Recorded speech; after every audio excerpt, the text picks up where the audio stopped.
and welcome to the Wednesday, January 10th, 2018 meeting of the Long Meadow School Committee. This meeting is called to order. This meeting is being recorded and aired live by LCTV. It is also being live streamed on longmeadow.org.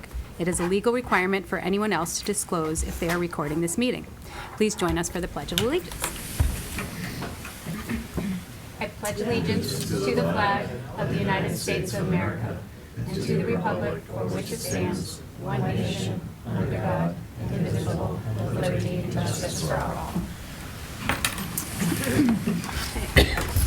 Great. Correspondence. So we have an email letter dated December 6, 2017 from Mr. Donald Jarvis at the Lower Pioneer Valley Career and Technical Education Center regarding the Student of the Month for November 2017.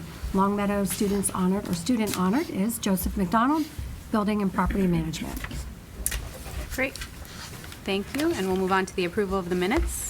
I move that the school committee approve the minutes to the December 13, 2017 school committee meeting as presented.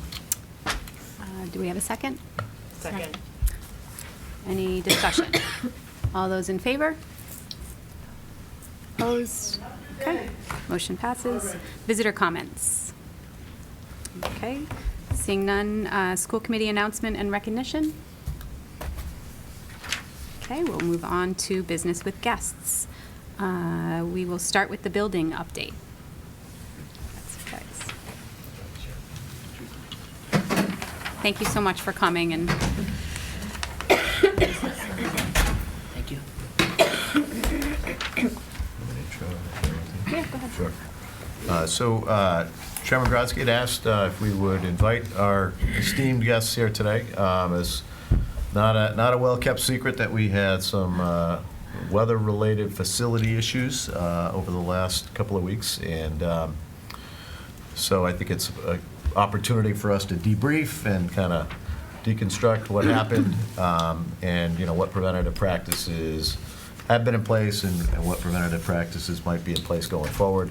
And I want to just, before we turn it over, thank Stephen Crane, Town Manager, Mario Mazza, our DPW Director, and Chief Dearborn for their efforts pulling us together to respond to really a highly unusual weather pattern that we experienced that challenged our buildings. I think all of us in our careers have been through challenging incidents, going back to tornadoes, the October snowstorm a few years ago, and this ranks right up there with the type of emergency response that was required. So thanks to town officials, our custodial crew, our maintenance people.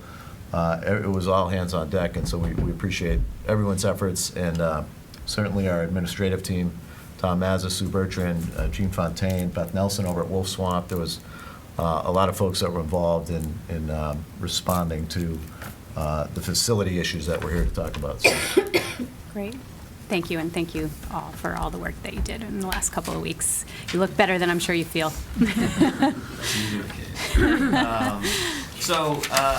Thank you, Marty, for your kind words, and thank you, Phil, for having us here. I prepared a kind of a sprawling memo that I think you guys have in front of you now that attempted to encapsulate the efforts. Well, first of all, to put into perspective the weather circumstances, like I said, this was really a weather emergency, even though it wasn't a single isolated event like a tornado or a single-day snowstorm. It nevertheless prompted many of the same responses as we would even, for a single event, even though it was prolonged. And so I wanted to certainly put for the reader the issues in context. And then try and outline, the focal point for us started really in mid-November when we realized that the burners that fire the new boilers at both Blueberry and Center were going to be on back order until, actually it was Monday, but into January. And the boilers themselves had already been installed, and for those who don't know, a boiler is a large, square, sometimes mostly cast iron, solid state piece of equipment.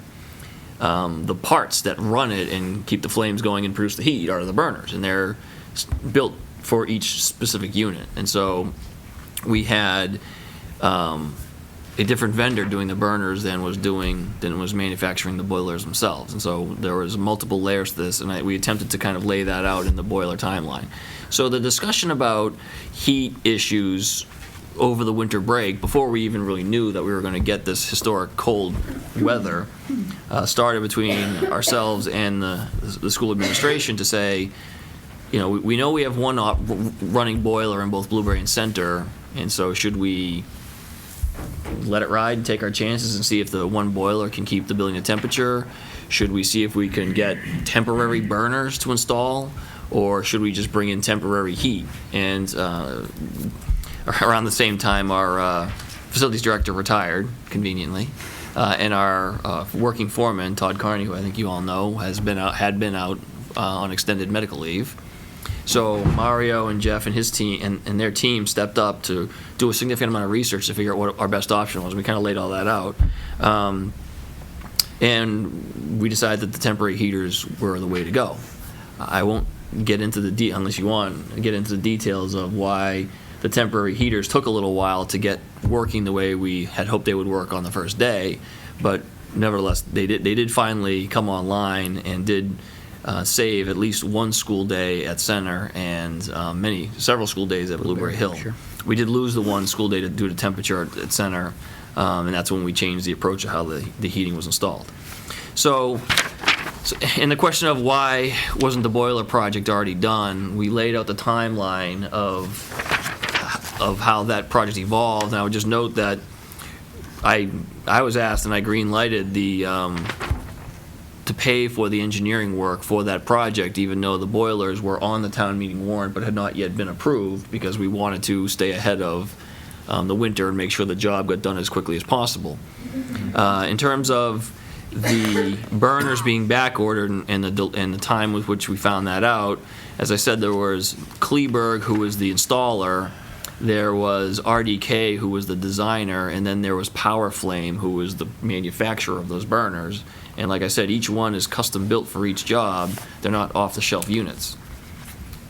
And then there's our facilities director, who was still involved at that time. Somewhere between those parties, it took longer to get those specified, ordered, and get production started.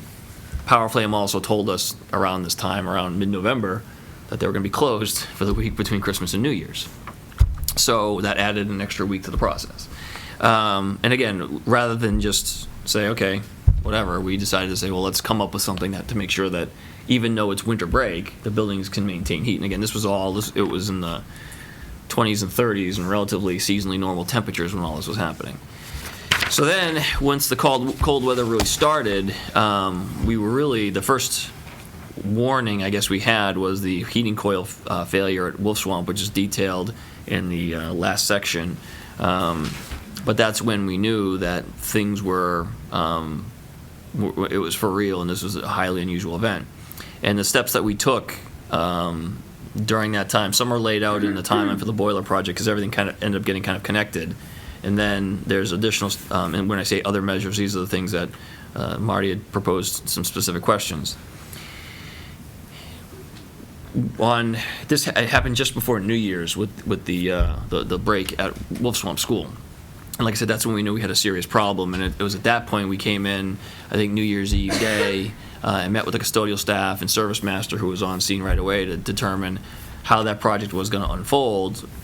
But then I think we all realized we need to start thinking about the other buildings as well. And it was at that point we started doing some of these other measures. We had already, before Christmas break, we had already made the decision to keep the buildings at what's called occupied mode. Every building heating system has really an internet-based control system, a building management system.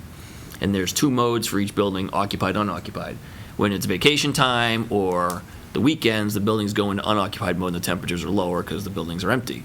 When school is in session, the buildings are in occupied mode and the temperatures are higher. We had already made the decision a couple of weeks before that to keep all the schools at occupied mode to make sure they were holding temperature to ward off the cold air. But even that couldn't keep us ahead of the coldness. So we ended up getting together on January 2nd when everyone kind of returned from the holiday, and we implemented our emergency management team, what's called a Tier 1 emergency management team. It's police, fire, DPW, myself, the superintendent, the assistant superintendent, and we got together and we started treating this like an emergency management situation, because we felt we'd hit that point. And looking at the forecast, there was a snowstorm followed by the worst of the cold weather after it. Yeah. And we knew we have the same amount of people doing the work, whether it's good weather or bad, and we knew that we were going to need a lot more effort from them in addition to by the way, the snowstorm. And we already knew that we were going to likely to get water main breaks. There would be gas main issues. There would be we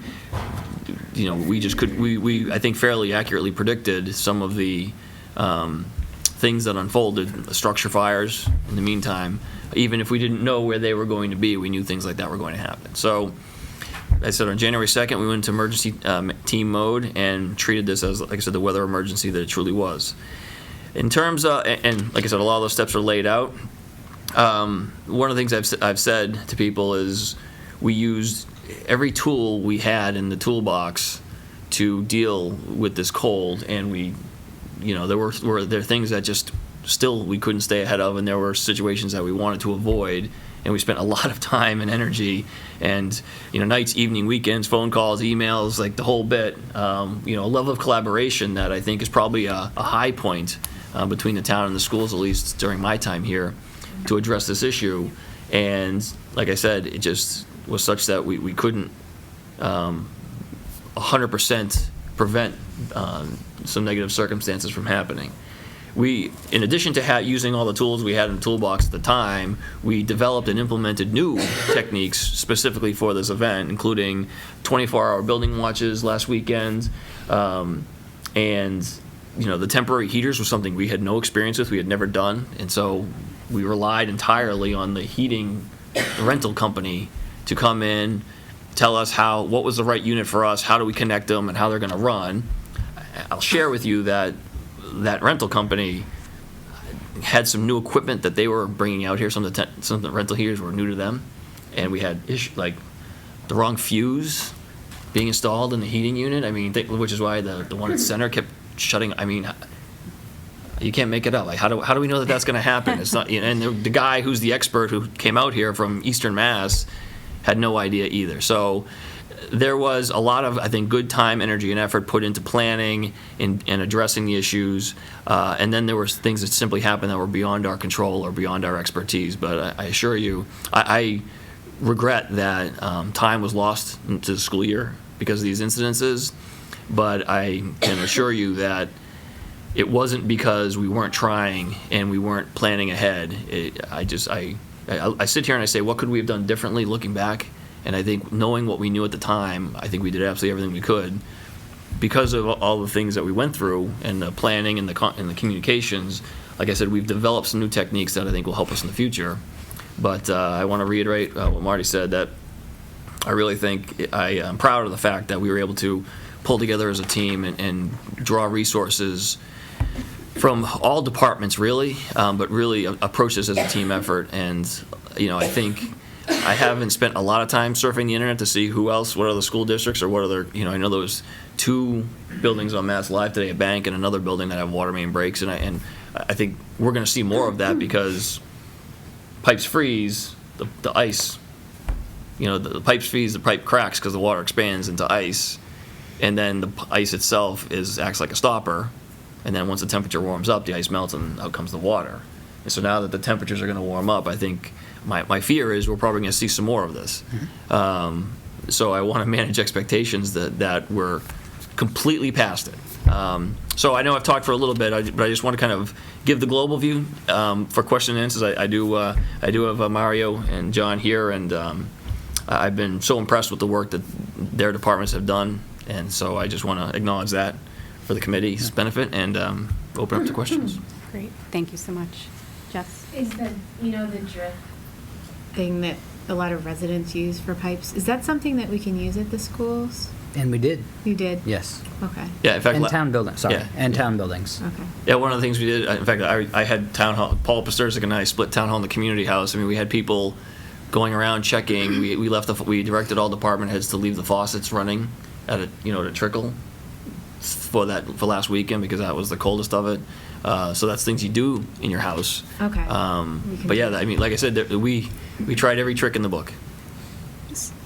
So I think, I think, thank you so much for this very thorough explanation. I think even if the community has more questions of us, we can direct them to the recording, and I think people will understand what happened better.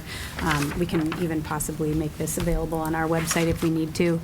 It sounds to me very much like it was a series of a lot of unfortunate events and a perfect storm that created what happened. But my hope, and I think that you've made that clear, is that we've established some procedures that will prevent this from happening going forward if it were to happening exactly the same way or some other way. So, so one or two things that you mentioned. One, the monitoring of the buildings in cold weather. Have you set some sort of a policy for, if we expect temperatures to be below a certain criteria, we will have the buildings monitored? Is that something that you have put in place for going forward? Yeah, I mean, Just for as a myself, policy. I think that we're still in this. Okay. To be honest with you. Yep. But I do think, so we have not had this conversation, but I do think that you set parameters. Yep. For when you're going to implement certain because obviously you incur significant overtime costs, and Yep. like I said, it's the same custodians and DPW employees and police officers and firefighters and town employees who are already stretched thin because of what we had gone through. Yeah. And so you really have to balance your personnel Yep.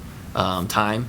But I think we will be looking at what are the proper parameters to set for doing something like that. I'll defer to the fire chief. Yeah, so we're in an emergency right now. I was just gonna say, So we're kind of in emergency. We're in a recovery state. Yep. Yep. How we go through emergencies. So at the end of this, my intention is we'll organize a hot wash debriefing. What worked, what didn't work. What changes we need to. There's a lot of things that we've come up with that have worked really well. I mean, and the list goes on and on. There's probably things we've already forgotten about. So we'll bring our mid-level managers in, the upper management, and say, okay, policy changes. This didn't work. Let's not do that again. So we're probably a couple weeks away from that. In some respects, I think we're catching our breath on a few things. Yep. Everybody's been stretched. Yeah, So. and fully appreciate that, and I don't want to keep you here much longer because I know you have more to get done, but it would be great then if, once you come up with those plans, you could just maybe give an update to us, even electronically, so that we're aware.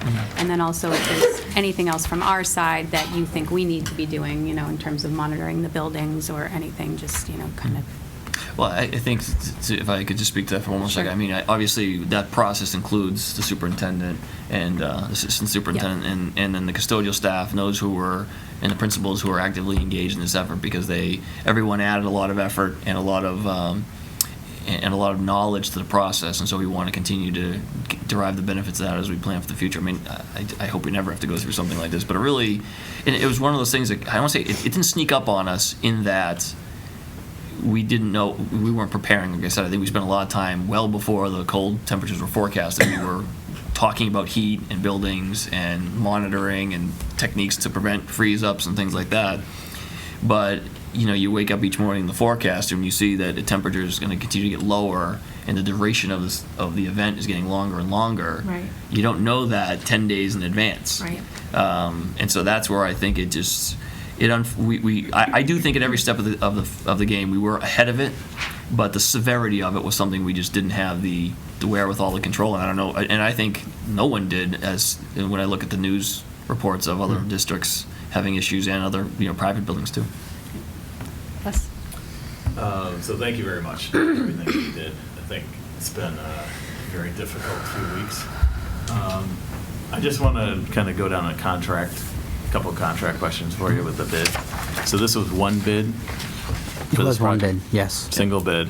Was there a date when they needed to comply, substantial completion? I say it's listed as November 22nd. Were they supposed to be done at that point? Yes. And when we got to that point, we didn't have the burner. So we haven't paid them yet, or have we paid them and we're looking for reimbursement? They may have submitted a partial bill for some of the work that, the actual, as Stephen described earlier, the actual box, the boiler itself was Yeah. installed, and so we're obligated to pay them for that. Yeah. Their final bill hasn't been Submitted sent to yet. us, so we haven't paid that. And then Does the contract have any, Yes, it usually you does. have some penalties It for you does. didn't meet the, so they haven't met the date. They haven't, and they're aware that we're going to pursue those penalties. Okay, because when I'm looking at this whole timeline, it looks like the real issue is that they didn't meet their contractual, the requirements under the contract, and so therefore, we ended up incurring all this cost. That's So the I'd exact imagine the conversation town's I taking had with care of them. all that separately, probably. Yeah, I mean, I'll be honest, we don't know the final bill yet, but I think we're gonna have to talk to the finance committee about a reserve fund request, because it's not just the $8,000 or $10,000 that were spent on renting and hooking up the temporary heaters. It's overtime, it's, materials, installation, it's all, there's a lot of, and the one thing I'll say is, we didn't sit back and say, well, we can't really afford to do this, so we shouldn't really do this thing we think we need to do. We just said we're going to do what's right and protect the buildings, especially after we had the incident at Wolf Swamp and we knew what was at stake.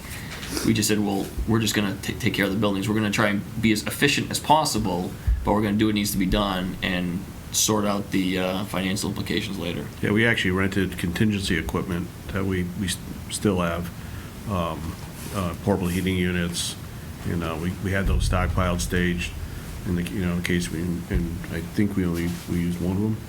Or two, yeah. One or two so far, but we still have it staged in the firehouse. Again, we're hopefully we're getting close to the end of this thing when we can start getting rid of this equipment, but. So for the community, basically, you had an arrangement where we should have had a working boiler and burner by November 22nd, which is reasonable. Mhm. It didn't happen, and it created this whole sequence of events, is the bottom line. And I'm assuming you've been pushing the contractor to try and get this in as quickly as possible. They weren't able to do it. They had a break or whatever. And you're going to deal with that separately, probably through the legal process, I would imagine. Is that That's generally accurate. correct? Yeah. Okay, well, thank you very much. I appreciate you coming in today, too. If I could just, and I know there's a lot of information here, but the Center School and Blueberry Hill School temporary heater issues, I mean, that was a whole separate category of complex for us. Yep. But there were issues with frozen equipment at the high school. Library had a pipe burst and flooded out that boiler. Yep. I mean, this was everywhere, widespread, all town buildings. So I don't want to make it seem like the boiler project itself was the only. That was what got us focused on it. But these were widespread issues. I mean, across throughout the state, really. Yeah. Yeah, several private facilities through the community are experiencing that. Yeah, In but we fact, wouldn't have been done, the right problem now. with Center is we had to shut down school. And it was because we didn't have a second working burner, which we had contracted to have, so it's. Yeah, and I think we relied on the rental company to tell us what would work and what wouldn't, and what they told us would work didn't. And then there was heat getting to the far reaches of the building. It just was having a difficult time maintaining. Now, we thought it was because of the ventilation system, and the air wasn't flowing through the ventilation system as well as it possibly could have, but the unit kept tripping out and shutting off. So we never found if we could get the center school up to temperature, and then we found out later. They actually sent us a double-sized unit. It was 1 million BTUs that was there, which ended up being completely adequate once we changed the piping arrangement and got the right fuse in the machine. I guess it just, anything that could go wrong pretty much did go wrong through all of this. And so the frustration of missing school and the frustration of just seemingly being in a situation we spent all that time trying to avoid was shared by all. And so I would thank you all, the committee and the community, for the patience they showed us, because it could have been a lot worse. Yes, absolutely. Great. Thank you so much. Any other questions? I'll go to Stephanie and then Jess.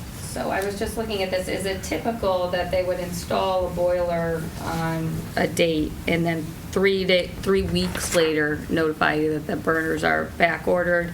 And isn't that just, why would you install a I'm sure you have the answer and you've asked the answer. Why would you install a boiler without the burner? And then why would it be 3 weeks later? You know that they're 4 to 6 weeks out on back order. I think the idea behind installing the boiler first is you can get all that work out of the way, and then when the burner shows up, it's a 1 or 2 day connection as opposed to the work that goes, the piping, the electrical, and all the other things that go along with the installation. So I think their intent was to get most of the work, the lion's share of the work done first, and when the burners rolled in, they could quickly install them. I don't think we knew at that point that it was going to be more than a few weeks. It was going to be several weeks. But even 3 weeks in November, we've had strange weather. I would worry about that time in the future when this goes on, that, all the pieces are there when you pull out an old burner, a boiler, anything can happen. But 3 weeks in November, we've had snow. Sure. Maybe we could operate on one boiler, but I worry about that in the future. I'm sure we have old boilers that are going to need to be replaced, and whoever gets the bid, making sure that the time of completion, start and completion are reasonable. Weeks is kind of crazy. I can appreciate that, and I think going forward, we probably would have a tighter timeline on installation. I can tell you that, though, when we looked at this, we were told that if the daytime temperatures are above like 32 and the nighttime are somewhere in that 20-degree range, which is pretty typical for November, the one boiler would be fine. So most of us felt comfortable with moving forward with that timeline. When did you, so I saw on this that December 13th, and we can talk about this at a committee, that we were notified of a temporary heating plan. I'm either don't recall or don't remember that discussion, and if it was said in passing, but at what point did you talk about that temporary heating plan? Was it at the back order point, once you knew? Once we first discovered that we were going to have this 4 to 6 week period where we were going to have one boiler, we started talking with town manager, school officials to make sure that everybody first knew that was the case, and what were the options out there. Can I add to that? I would, to build on the focus, the conversation sharpened on temporary heat around the 12th or 13th. In fact, I think my email said back and forth on the 12th and the 13th of December, where we said this is the way to go. Once we returned from Thanksgiving holiday, we started talking that week about what are the options. And so there was a week or so where Mario and his team were researching, multiple fronts. Power flame, could they get us the burners sooner? Talking to the vendor, what are you going to do for us? How are we going to fix this? Looking at other, because these burners are unique pieces of equipment. Sometimes when people replace boilers, but the burners are still working, they put them on the shelf, for an emergency. Could we locate burners in the region that would work for ours? And we located a few, but then found out they needed $20,000 in Sure. modifications to connect them to our new boilers. And so there was a fair amount of time in between. And oh, by the way, researching the state bid list for temporary heaters. Like I said, we've never done that. So this is how do temporary heaters work?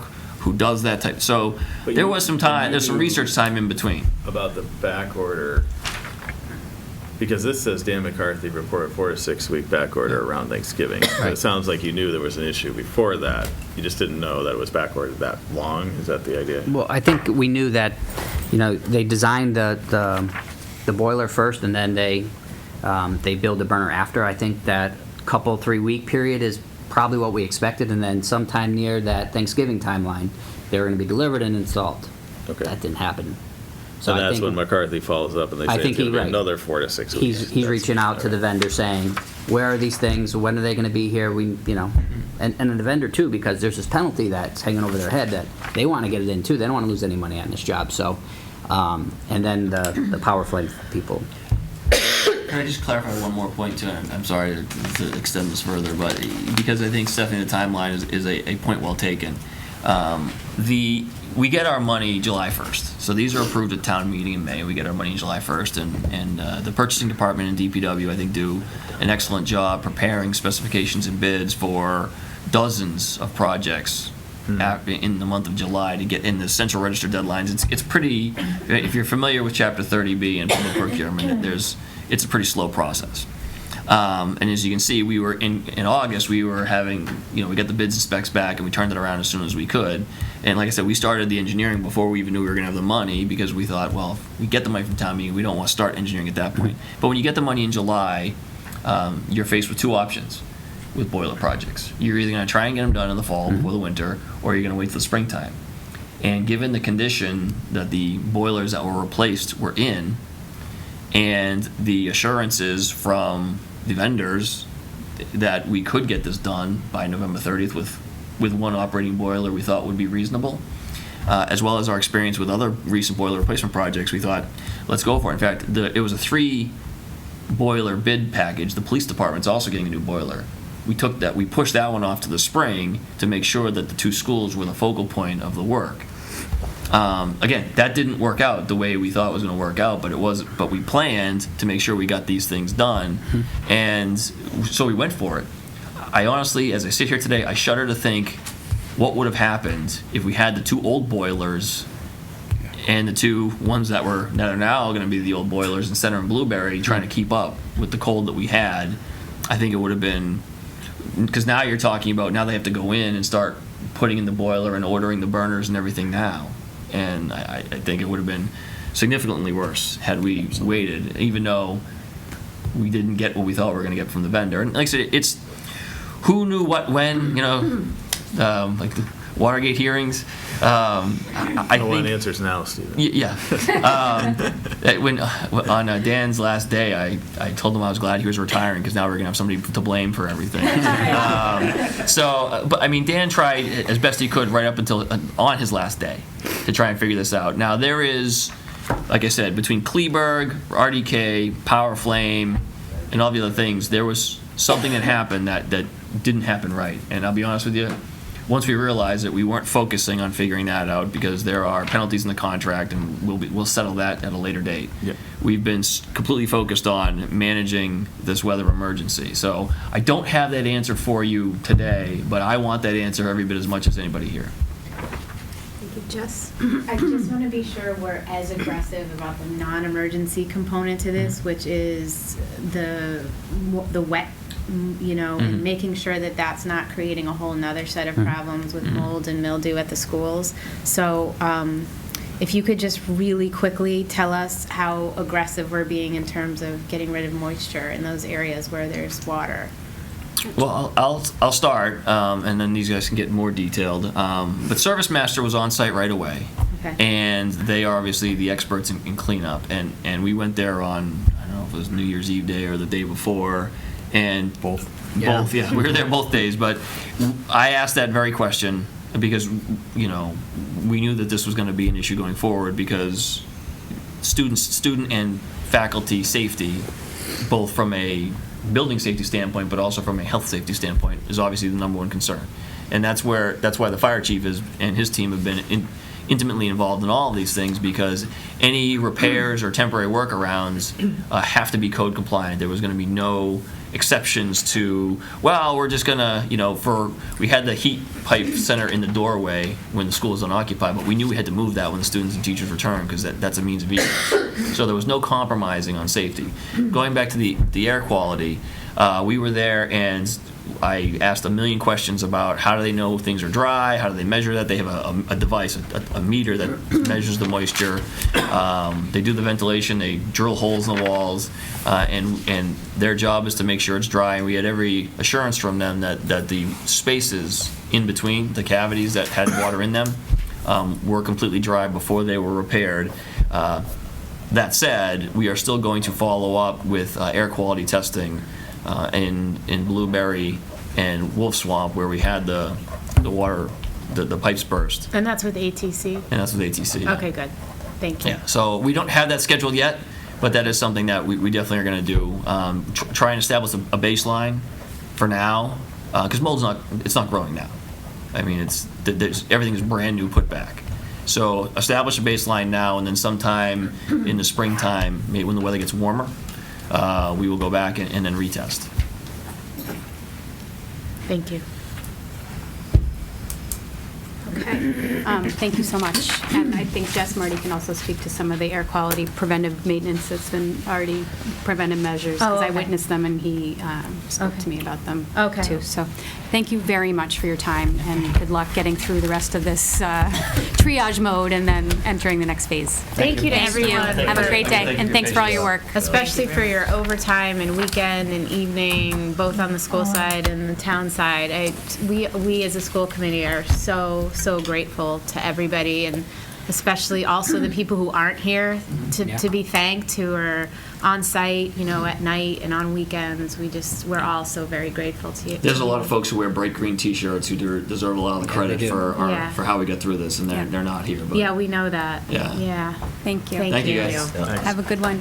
And I'd quickly add, Michelle's presence at the school was greatly appreciated by school staff as well, kind of representing the school committee. Thank you, So I think the school staff felt well supported and responded to, so.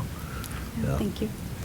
Okay. Can I ask a question, but I didn't need them here? Sure. The part on here that says that we were notified of the temporary heating plan, were we? So yeah, I think on December 13th at school committee meeting, I reported it out in my verbal report that the two boiler projects were delayed, and that in order to address concerns that they would be renting some temporary external boilers or heating sources for each building. So at the point it wasn't executed, but we had a plan to move forward to bring them on site and get them operating. I think it took a little longer than we expected. Yeah, next time, and that's why I think it didn't resonate what that means, and next time I hear that, it will. So thanks. Just in defense of that, I don't know if I even knew what it meant, to be honest with you, so. Now we will. Yes, exactly. Thank you. Do you have another question, or? Tom, do we need, thanks, Jane. Do we need to reconvene, because I'm the capital planning rep, with you and Marty to reevaluate anything for this year without getting into Yeah, detail? probably wouldn't hurt. Okay. And one of So our can top we- priorities was a burner at Wolf Swamp, so. Can we schedule Lessons learned. something, and could you check with Stephen and see if that's something we're still able to modify at Sure. this stage? Yep. Okay, thank you. Great. Next up is Jean's report, Director of Pupil Services, sorry. Ms. Jean Fontaine. Okay, thank you very much. Really burners.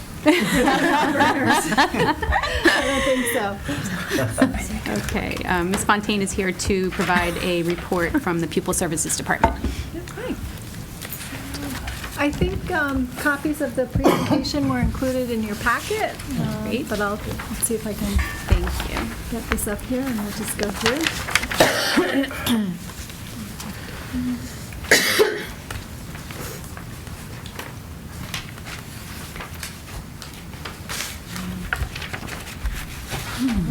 Some kind of problem here, of course. Really? Yeah. I don't know what just It's not happened. working yet. Shocking. Never guessed. So I'm connected. No, my graphics, oh, here they come. Okay. Our Wi-Fi's just slow. Yeah. That's interesting. Won't be the first. Diane, maybe you could Okay. just kill some of the lights there. Okay, so this is just a quick overview of really statistically where we are as a school system and a department of special education, and staffing, and also professional development. So kind of what's going on in special ed this year. So let's see here. So our enrollment, we have a 5-year, you can see the trends in enrollment, which are going up. Our general enrollment for 2017 has increased, as well as our special ed enrollment. So throughout the presentation, you'll see SWD, that's Students with Disabilities. So we currently have 559 students that we service for special education. That does not include 504 students or students getting intervention through RTI. Okay. So when you look at a percentage, can't touch that, or it's going to. Long Meadow, we're 18% of our students have a disability or identified with a disability. The state average is 17.4, so we're right in line with the state. And certainly, if you look at the other communities that make up the LPVEC, we're really right in line with our neighbors as well. So that's good. Looking at referrals, so staff referrals, and what that means is at a building when they're concerned about a student and they've gone through all the regular ed interventions and supports and classroom supports that are available, when does the school's child study team say, at this point we suspect the student may have a disability and we want to refer them for a formal special education evaluation. We also get direct referrals from parents at times where they're concerned, and the staff may not be as concerned, but when a parent requests that, we have to go through and do that evaluation as well. So if you look at by the years, we had a reduction last year in our staff referrals, which were up. So this past year, 16-17, we evaluated 107 students that were initiated by staff and 40 students that were referred by parents. So those were initial new evaluations. If you look at our 559 students, I also included here the pre-K itinerant students, and what those students are students who are not enrolled in our preschool, but they may come in for speech therapy or occupational therapy once or twice a week. So I did include those students. So if you look at our disabilities, the majority of our students have a health disability, communication, or a specific learning disability. It is important to note here, if you look at autism, we do have 60 students within Longmeadow that have an autism diagnosis, which is a pretty large number. And that's an area that continues to grow. So if you look at our in-district and out-of-district students, we have 480 students that are in-district and 48 that are out-of-district or outplaced at a cost to us. Of the 480 that are in district, 400 of them are what we call full inclusion.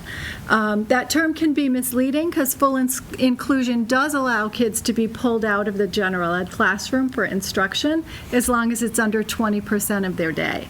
And then partial inclusion is above the 20% pullout.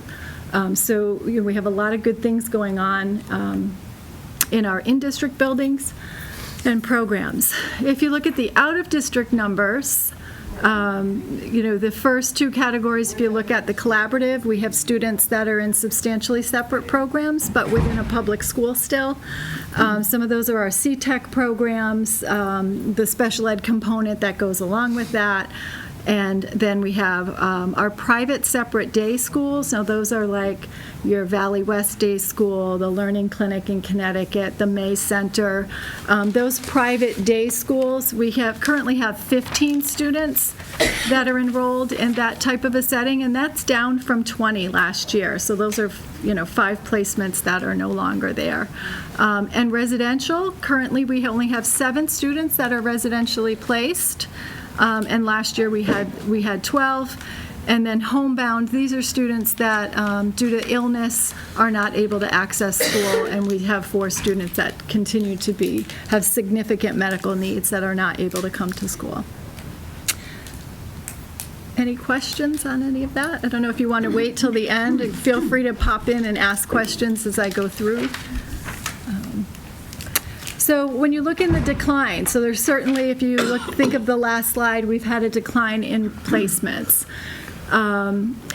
in some areas and an increase in others. So the actual out-of-district placements, the public day, we're down to 4, private day 15, and like I said, the residential is down to 7. And those are our most costly placements, is when we're residentially placing a student. Those are significant costs, so that's good to see.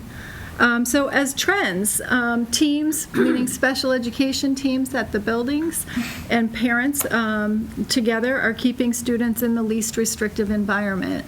The law wants us to be educating kids in the least restrictive environment, which always starts with the regular classroom, and then pull out, and then you would go to a collaborative, and then a day program, and you advance in that way. We still have no private placements for students with learning disabilities or communication needs that are outplaced. So that means all of our students with reading disabilities, dyslexia, print disabilities, reading, are all being serviced within the Longmeadow Public Schools, which is awesome. That's really good news. Our students who are outplaced, the majority of those students either have autism or have a social emotional disability. And those are the harder students to manage in district.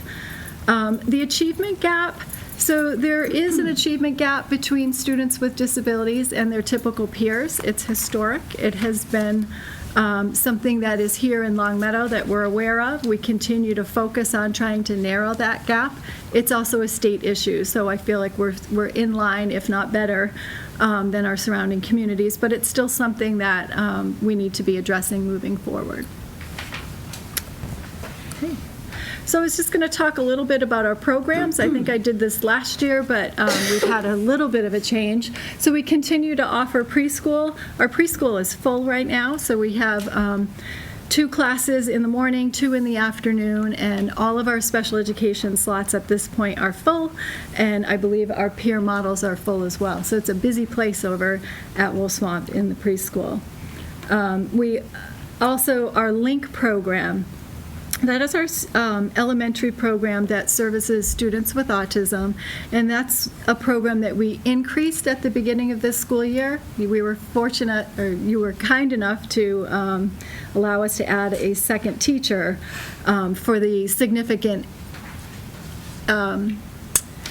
increase in enrollment that we had over the summer. So we had quite a few students that moved into Longmeadow from out of state with IEPs for special education for students with autism. And they were some pretty needy students that moved in, and we're happy to say that we've been able to meet their needs at Wolf Swamp Road School. It's an amazing staff that we have over there. So that program has grown from, I think I'll get to numbers later. So that is the program that is at Wolf Swamp. The LLD, the Language-Based Learning Disabilities Program, is at Blueberry Hill. And, we continue to offer specialized reading and language instruction for those students in that program. Our Longmeadow Learning Center is at Center School, and that's for students who have more significant learning issues. They need things at a slower pace, a lot of repetition, and that program continues to thrive. The PALS program is at Wolf Swamp and also at Glenbrook, and those are students that have more emotional, behavioral challenges, and all of these programs service the whole town, but they're housed in one school. Well, one different school. So each elementary school has at least one program, and the middle schools each have one program. The Life Skills program right now is only at LHS, and these are students who attend classes at Longmeadow High School. They are typically not on a diploma track and not on a college track either. So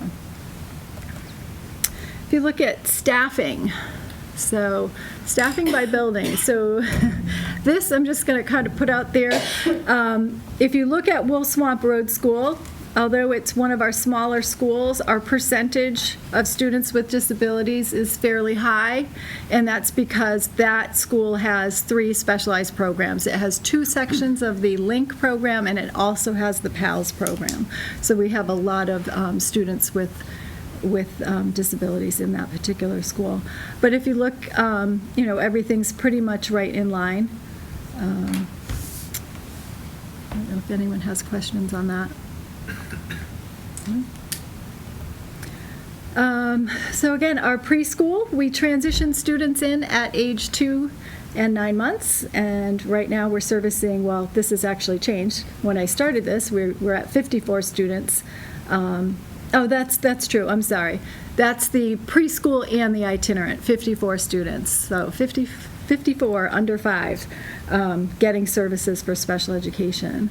We have a very strong ABA program, and that's applied behavioral analysis. That is a methodology to instruct students with autism. So many of those students are getting that one-to-one discrete trial instruction to develop skills and learning.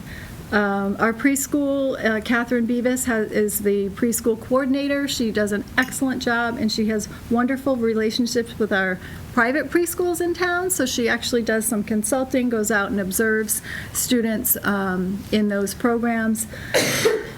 One for transitioning kids to our program, but also as a support. So I think she's going to be working with Greenwood at the end of this year to help transition our students into summer programming. And so they do a wonderful job over there. One of the curriculum things that the preschool is working on are the new frameworks for social emotional learning that have been put out, and we'll be implementing that into our curriculum. And EI is early intervention. Early intervention, yeah. So when students are getting in-home services through early intervention, Catherine will do a home visit and help transition the student into our program when they're age appropriate. So our partial inclusion programs, those are the programs we just talked about, the LINKS, the LLC, PALS. Our enrollment is up in the LINK program. Everything else is kind of holding its own. Just real quickly, so the PALS program you said is at Glenbrook? It's at Glenbrook and Wolf Swamp. Okay, so do we, since it's partially inclusion, do we bus the kids back to an elementary school to be with their peers, or how does that work? The students that are at Glenbrook are middle school students. They'd Okay. be from either Glenbrook or Williams. So if they're a Okay. Williams student and they couldn't get there on their own, we would transport them to Glenbrook. Okay, so where do we have our kids that have the social emotional For issues? elementary? Yeah, at the elementary. Wolf Swamp. They're at Wolf Swamp, got it. Yeah, Wolf okay. Swamp and Thank you. Glenbrook. Yep. So middle school, we have the LLD program at Williams, and currently we only have 7th and 8th graders in it. We don't have any 6th graders that need that. Our LLC program is at Glenbrook for 6th and 7th, only because we don't have any 8th graders that need it, and the same with the PALS program at Glenbrook. Gene? Yeah. You don't have a link program at the middle school? Do you anticipate that expanding to middle school? I do, yes. So if you go back, thank you for that, Tom. I don't know how to go backwards, though. If you look at our elementary link program here, so in the past year, we've gone from 7 to 14 students with autism at the elementary school. As those kids get older, we will need to accommodate them with a program at the middle school. I would anticipate that we would put that at Williams because Glenbrook already has 2 programs. So that way, Glenbrook would house 2 and Williams would house 2. What happens now at the middle school? We don't have anybody that needs those services currently. They'd be out, they're outplaced. Oh, they're outplaced. Yeah, so our middle school students with autism would be, yeah, You mean Williams would house too? yes, I'm sorry, Glenbrook is currently housing 2, Williams will when we add the LINK program. Okay.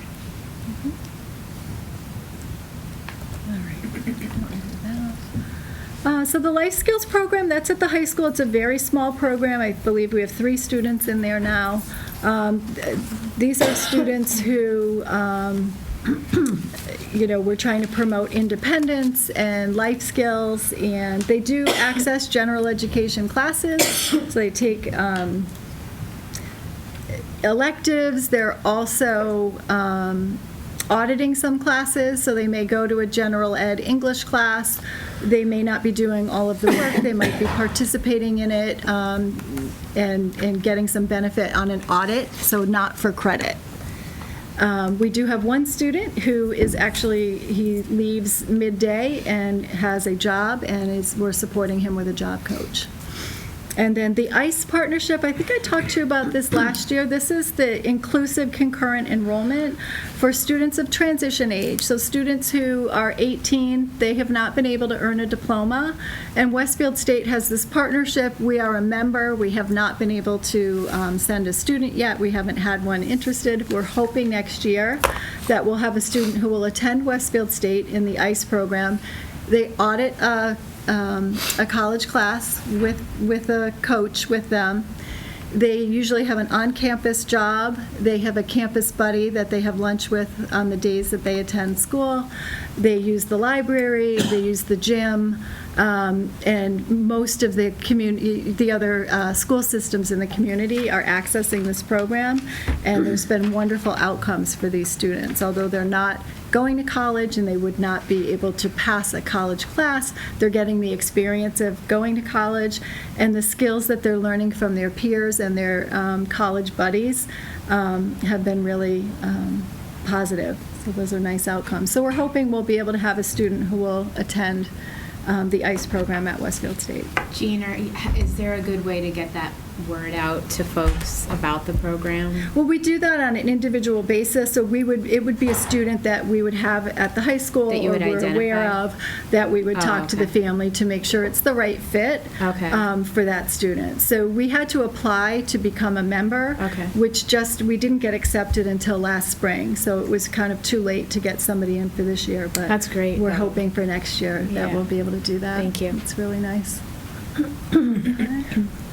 So preschool, I think I mentioned this before, they're working on the new standards and implementing the new social emotional learning standards into the program.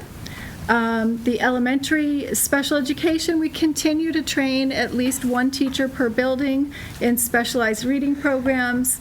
So we were able to send one teacher from each of the 3 elementary schools again this year, and I believe also Glenbrook, to training for Seeing Stars and Visualizing and Verbalizing, which are specialized programs for reading and comprehension.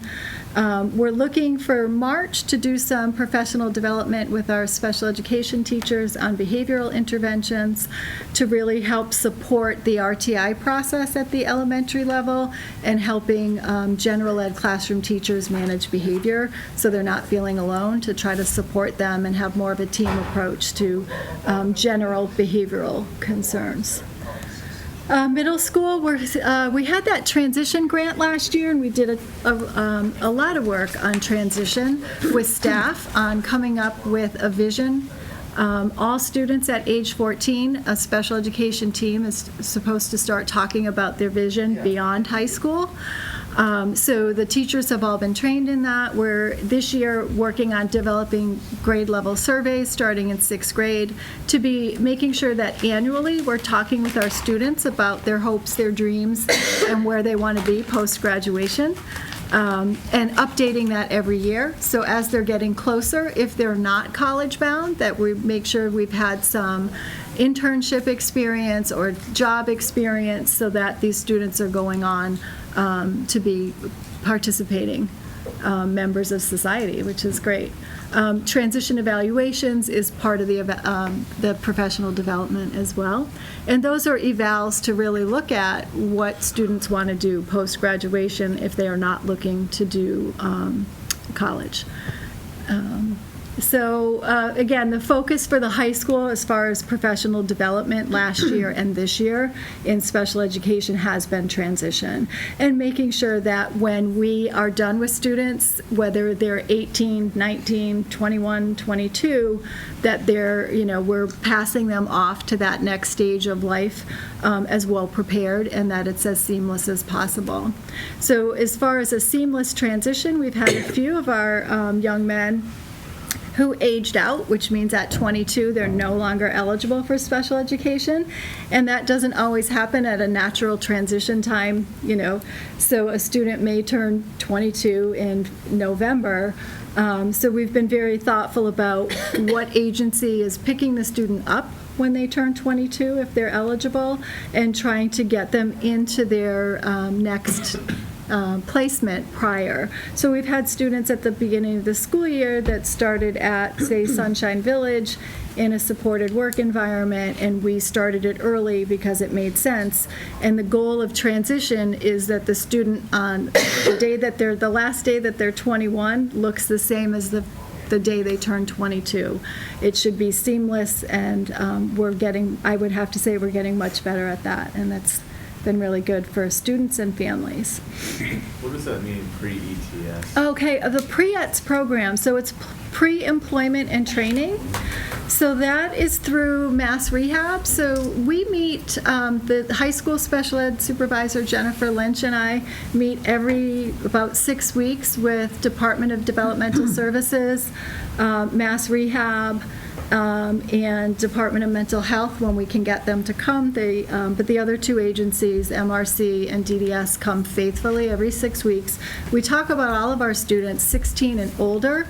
So with Mass Rehab, they're looking at employment and trying to get our students employed. So the pre-ETS program is it's free to our students. It is a 20-hour of instruction in developing your resume, interview skills. Jean, can we pause you 1 second? I'm sorry. So we just have Beth Barron, school committee member, just joined us remotely, so I'm sorry to interrupt. That's okay. Beth, are you able to hear us okay? I hear you perfectly. All right. So right now, Jean Fontaine's giving the report from Pupil Services. Okay. Sorry about that. All right. That's okay. So the pre-ETS is a program that's offered through Mass Rehab. It's 20 hours of classroom instruction where students learn how to write a resume, develop interview skills, and practice that. And then it is followed by an 80-hour paid internship through MRC. So we had, last year, I would say 3 or 4 students that took advantage of that. This year, we were able to identify and get approved 6 students, and they will actually be doing the classroom training here at Longmeadow High School. So Mass Rehab will hire a vendor, I believe it's Viability. They will come and do the 20 hours of instruction after school. So the students will get it, I think it's 2 days a week, until the 20 hours are up, and then they will each get a paid internship of 80 hours. And that's actually a free service to us, and they've been wonderful to work with, and the kids are getting great skills and job experience. So, and these are kids that some are going on to college and some are not, but they were eligible, and we're able to bring that to them here. And so we're getting towards the end. Parent engagement. So SEAL continues to meet on the first Tuesday of every month. If anyone's watching, I hope that more people will get involved in that. It's a great group of people. They have not had their basics rights training yet, but it unfortunately got canceled. They'll be rescheduling that workshop for parents, and they're also planning a transition training, so that what we're talking about, transition, the 18 to 22 turning adults, will be having a parent training that SEAL is sponsoring. This last link is the DESE link. One of our requirements this year in special ed is we have to survey parents, and I have we do an annual letter to students, families of students who have disabilities. In that was the link to this survey. We're making paper copies available at IEP meetings, and also in the spring, which is our heaviest IEP season, we'll have Chromebooks available for parents to take the survey after. And it's just for the Department of Ed to check and see really how we're doing in the eyes of parents. These are the questions that are actually on the survey that I just made available to you so you would see what they're looking about. It's really making sure that we're having them be part of the team, that they feel welcome, that they feel like we care about their students and we're making good decisions for them, and that we want to improve the services that we're providing to students. So, and then where do we go from here? So opportunities and possibilities are created when we reduce out-of-district placements. It's the most costly way to educate a student is to not do it in our hometown. So as we're seeing those numbers drop, hopefully we can explore expanding our in-district programming and our special ed staffing, and with that is related services. So related services are our speech and language, our occupational therapy. So as we keep more students home, in order to make sure we're giving them a high-quality experience, we need to look at increasing some of these services, which we've done at Wolf Swamp because of the addition of the second LINKS program. So we've had to up some of that in that building. Okay, Thank you. you're welcome. Is that it? Great. Any questions for Jean? It was such a thorough presentation. I don't have any questions. Thank you so much. You're Oh, welcome. I was Melanie? just going to ask about the preschool. What turns are you seeing? You mentioned that you were full today with you're full, 2 morning and 2 afternoon classes. Is there a waiting list? What interest are you seeing from the public, and what are you seeing? There that actually, I enrollment think over there the is a years? waiting list right now for the peer models. So, I'm sorry, what was the rest of the question? Is this an increase over past years where you actually have a waiting list? Is We've that historically had a waiting list, or we've been around full.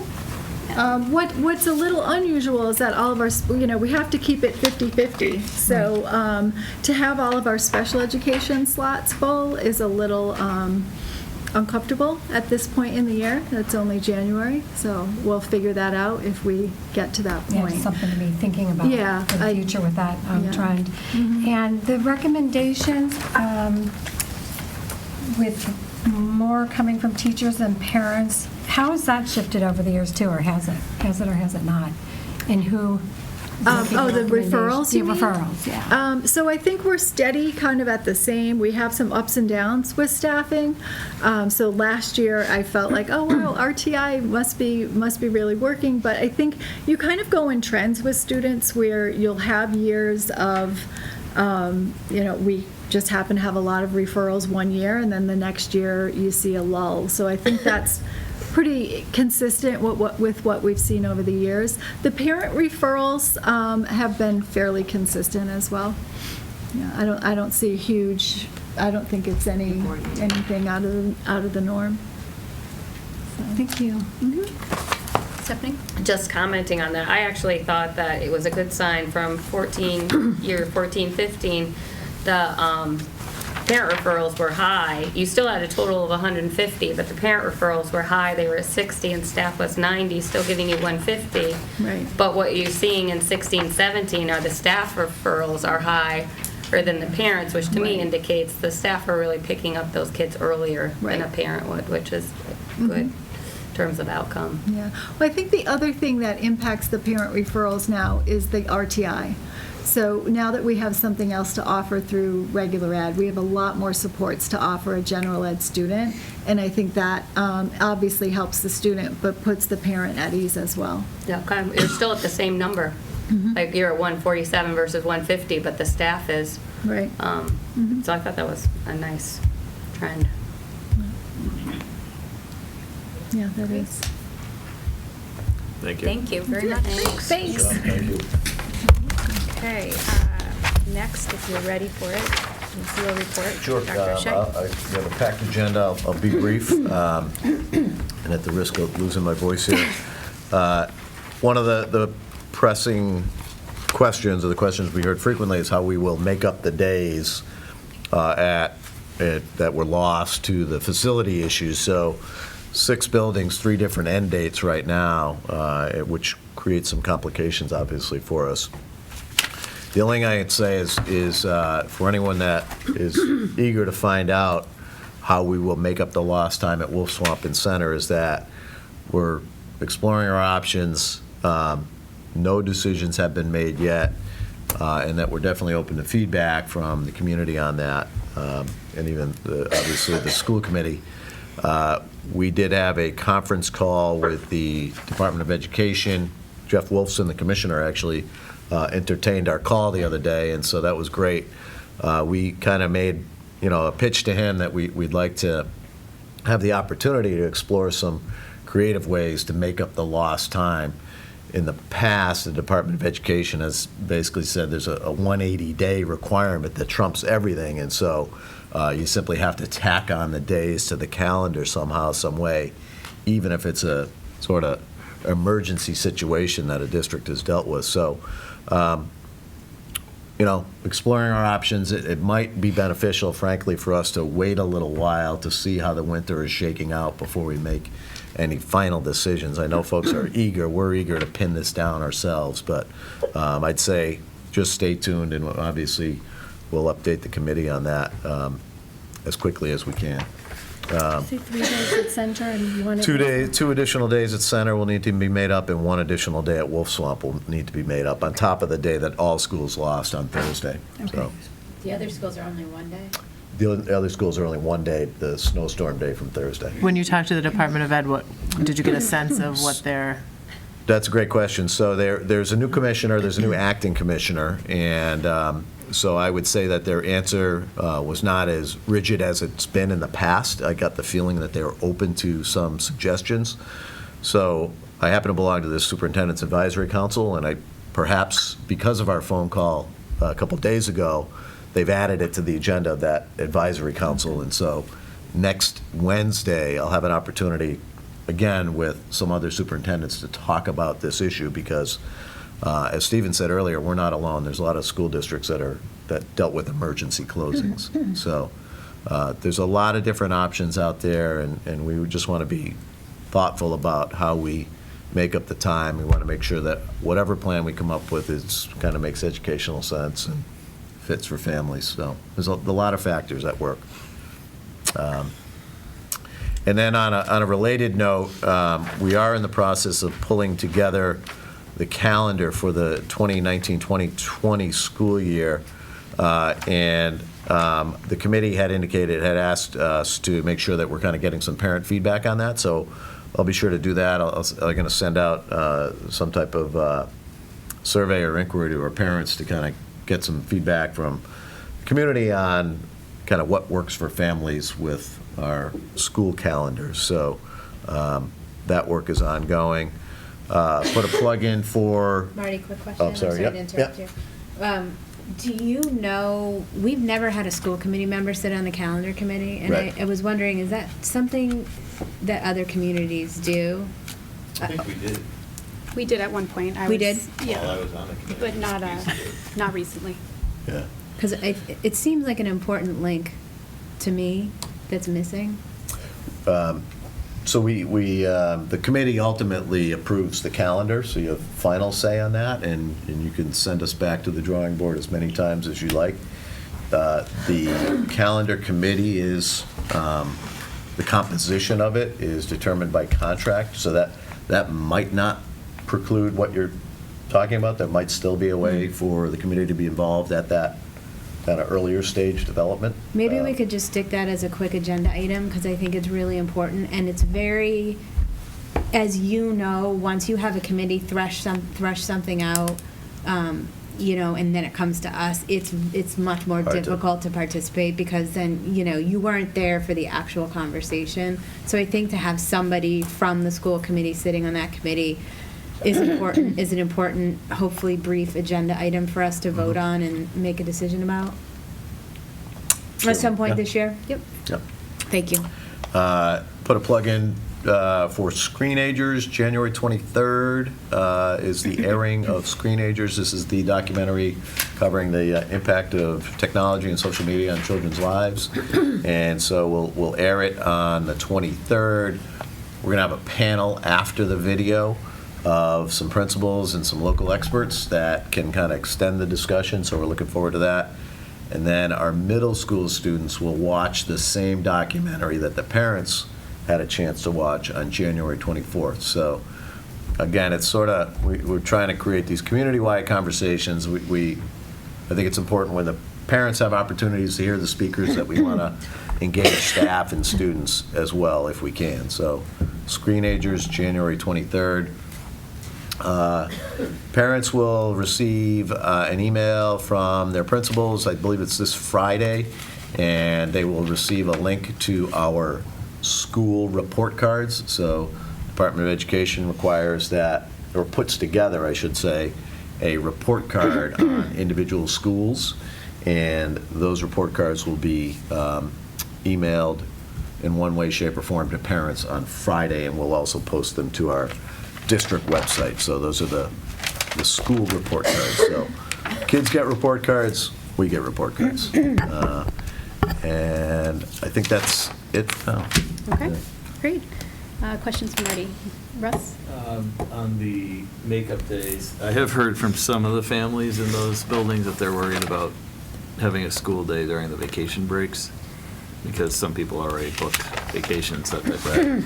But I'm sure there's other people that are concerned about going too far into June, Yeah. so it's. We're in a pretty decent position with the end date right now. So the 3 schools not affected would end school on Monday, June 19th or something, I think. Whatever that first Monday or third week of June is. So we're not too deep into June right now, so we're in pretty good shape. I would say, I recognize that if we were to schedule school days during April or February vacation, that creates a lot of problems for families and for teachers. And so I think that would be, pretty far down the list of options that we would pursue. That's off the top of my head. Yeah. Just quickly, is there a required number of students that must participate in the day in order for it to count as a school day? No. Yeah. That's a good question. And there's not a required length of an individual school day that is in place for it to count either. So half-days count as much as full days, at least as far, in a regulatory sense, not in an educational sense, but, so. But actually making it up would just be the center and the students Center involved. and Wolf Swamp, yeah. Yeah. What the department has not permitted in the past is sort of what we've been calling an incremental approach, where you're just tacking on hours from now until June. Yeah. Again, the door might be open to the conversation with the new acting commissioner, whether or not we can pursue that, is still to be determined, so. I just wanted to add about screenagers. That's really good timing, considering what's just come out in the past week on some the commissions that have come out with reports on children addicted to basically their phones, and some of the problems they're now seeing, which, higher suicide rates and things like that. And they've actually reached out to Apple on trying to set some guidelines. So I think the timing's really perfect with that. Yeah, no doubt, Great. no doubt. Okay, any other questions related to Marty's report? Okay, on to Sue. Do you have it? If you don't have anything, that's okay. It's not in the report. I No just problem. wanted to talk with you, and we'll do that next time around, but about the loss in curriculum and materials that we think we know about so far. Just letting you know that we had a ton of damage to classrooms, but I think overall the damage to supplies and text was minimal. Most of the teachers had everything up off the floor, which was amazing. The water didn't get behind our cabinets as it has in the past, so that's been great too. Our kindergarten teachers at both schools had the most damage. So they are just getting back into their classrooms this week and just kind of making note of what is missing or damaged. So right now, things like classroom libraries are in kindergarten. A couple of FOSS science kits we've lost, some probably over 100 classroom books combined, some responsive classroom materials, all those kinds of things that were on a shelf in the Wolf Swamp. It kind of poured down there in the same situation at Blueberry Hill. Some puzzles and board games and bins and storage things, and then just kind of teacher-made supplies have been lost too. We can't really recover those. We'll either just replace them as they go along. The kindergarten teachers have just been working overtime. I just want to put a plug in for the teachers at all the schools, not just the ones that were flooded, but every school has kind of offered to come over and help or get gift certificates for their colleagues who I know put a lot of their own money into classrooms. So they've been amazing. Just the attitude about getting their classrooms back together, right? Smiles on their face at the end of the day, that first day they were in there, and folks stepped up the plate to cover for teachers who didn't have a classroom so they could get back to their classrooms, and so that was really heartwarming. So I think between the two buildings now, the kindergartens at both buildings suffered the most damage, and just an estimate at this point is about $10,000 in supplies and materials text. That doesn't include the stuff maybe Tom will talk about, carpeting and tiles and all the other, but these are kind of student-based things. So we're working on getting the necessities to them as soon as possible. We've already ordered a couple of things, but that's where we are with the flood situation. So Great, thanks, Sue. Tom, are Jess? you covering that in the Finance Committee report? In terms of a projection on the total No. cost, Yeah, or? just in terms of what we do procedurally to cover the cost for the loss. Sure, I can. Do you have a report for finance? Finance sub does have a report, yes. Okay. You all done? Thanks, Sue. Other questions? I think that's about it, yeah. So I expect that will increase as teachers look for things and say, oh, it's gone. Yeah. But probably not too much more than that. And that doesn't include shipping costs or anything like that. So just kind of basic Google searches to see where I could find things that were the least expensive. But Great. Thanks, Stephanie. That just reminded me, can we get a sense of where the classrooms are? The classrooms combined, how did they make up for that space loss? Are they back in there? Are they out of there? everyone is back in. In their regular Yep, class? everyone's back in their space, yep. They moved to the library, the tech room, places like that, but now they're all back. Now they're all back, Yep. okay. Blueberry kindergarten's back? I thought they were still in the library. Blu-ray's back. Oh. Yep. She did not know how to put a price on her sanity, just FYI. Talking about that, I said, I don't know that we can afford that, but I'll let everybody know. But they have really been going 24/7 to get their rooms back in place and find things for these 5-year-olds, who are used to their room and Right. in their places and their spots on the rug, and so Yeah. they've done an amazing job. Yeah. Great. Luke thought it was fun that they had library in his classroom. It's pretty good. Interesting. Unlimited supply of books, right? Okay, so we'll move on. Melanie? Tom, so as time goes on, you all will decipher where insurance fits in to help pay, where there's perhaps some pursuing some legal ramifications on where all these costs are. Yeah, I mean, we already have a claim, I would say, on the Wolf Swamp damage.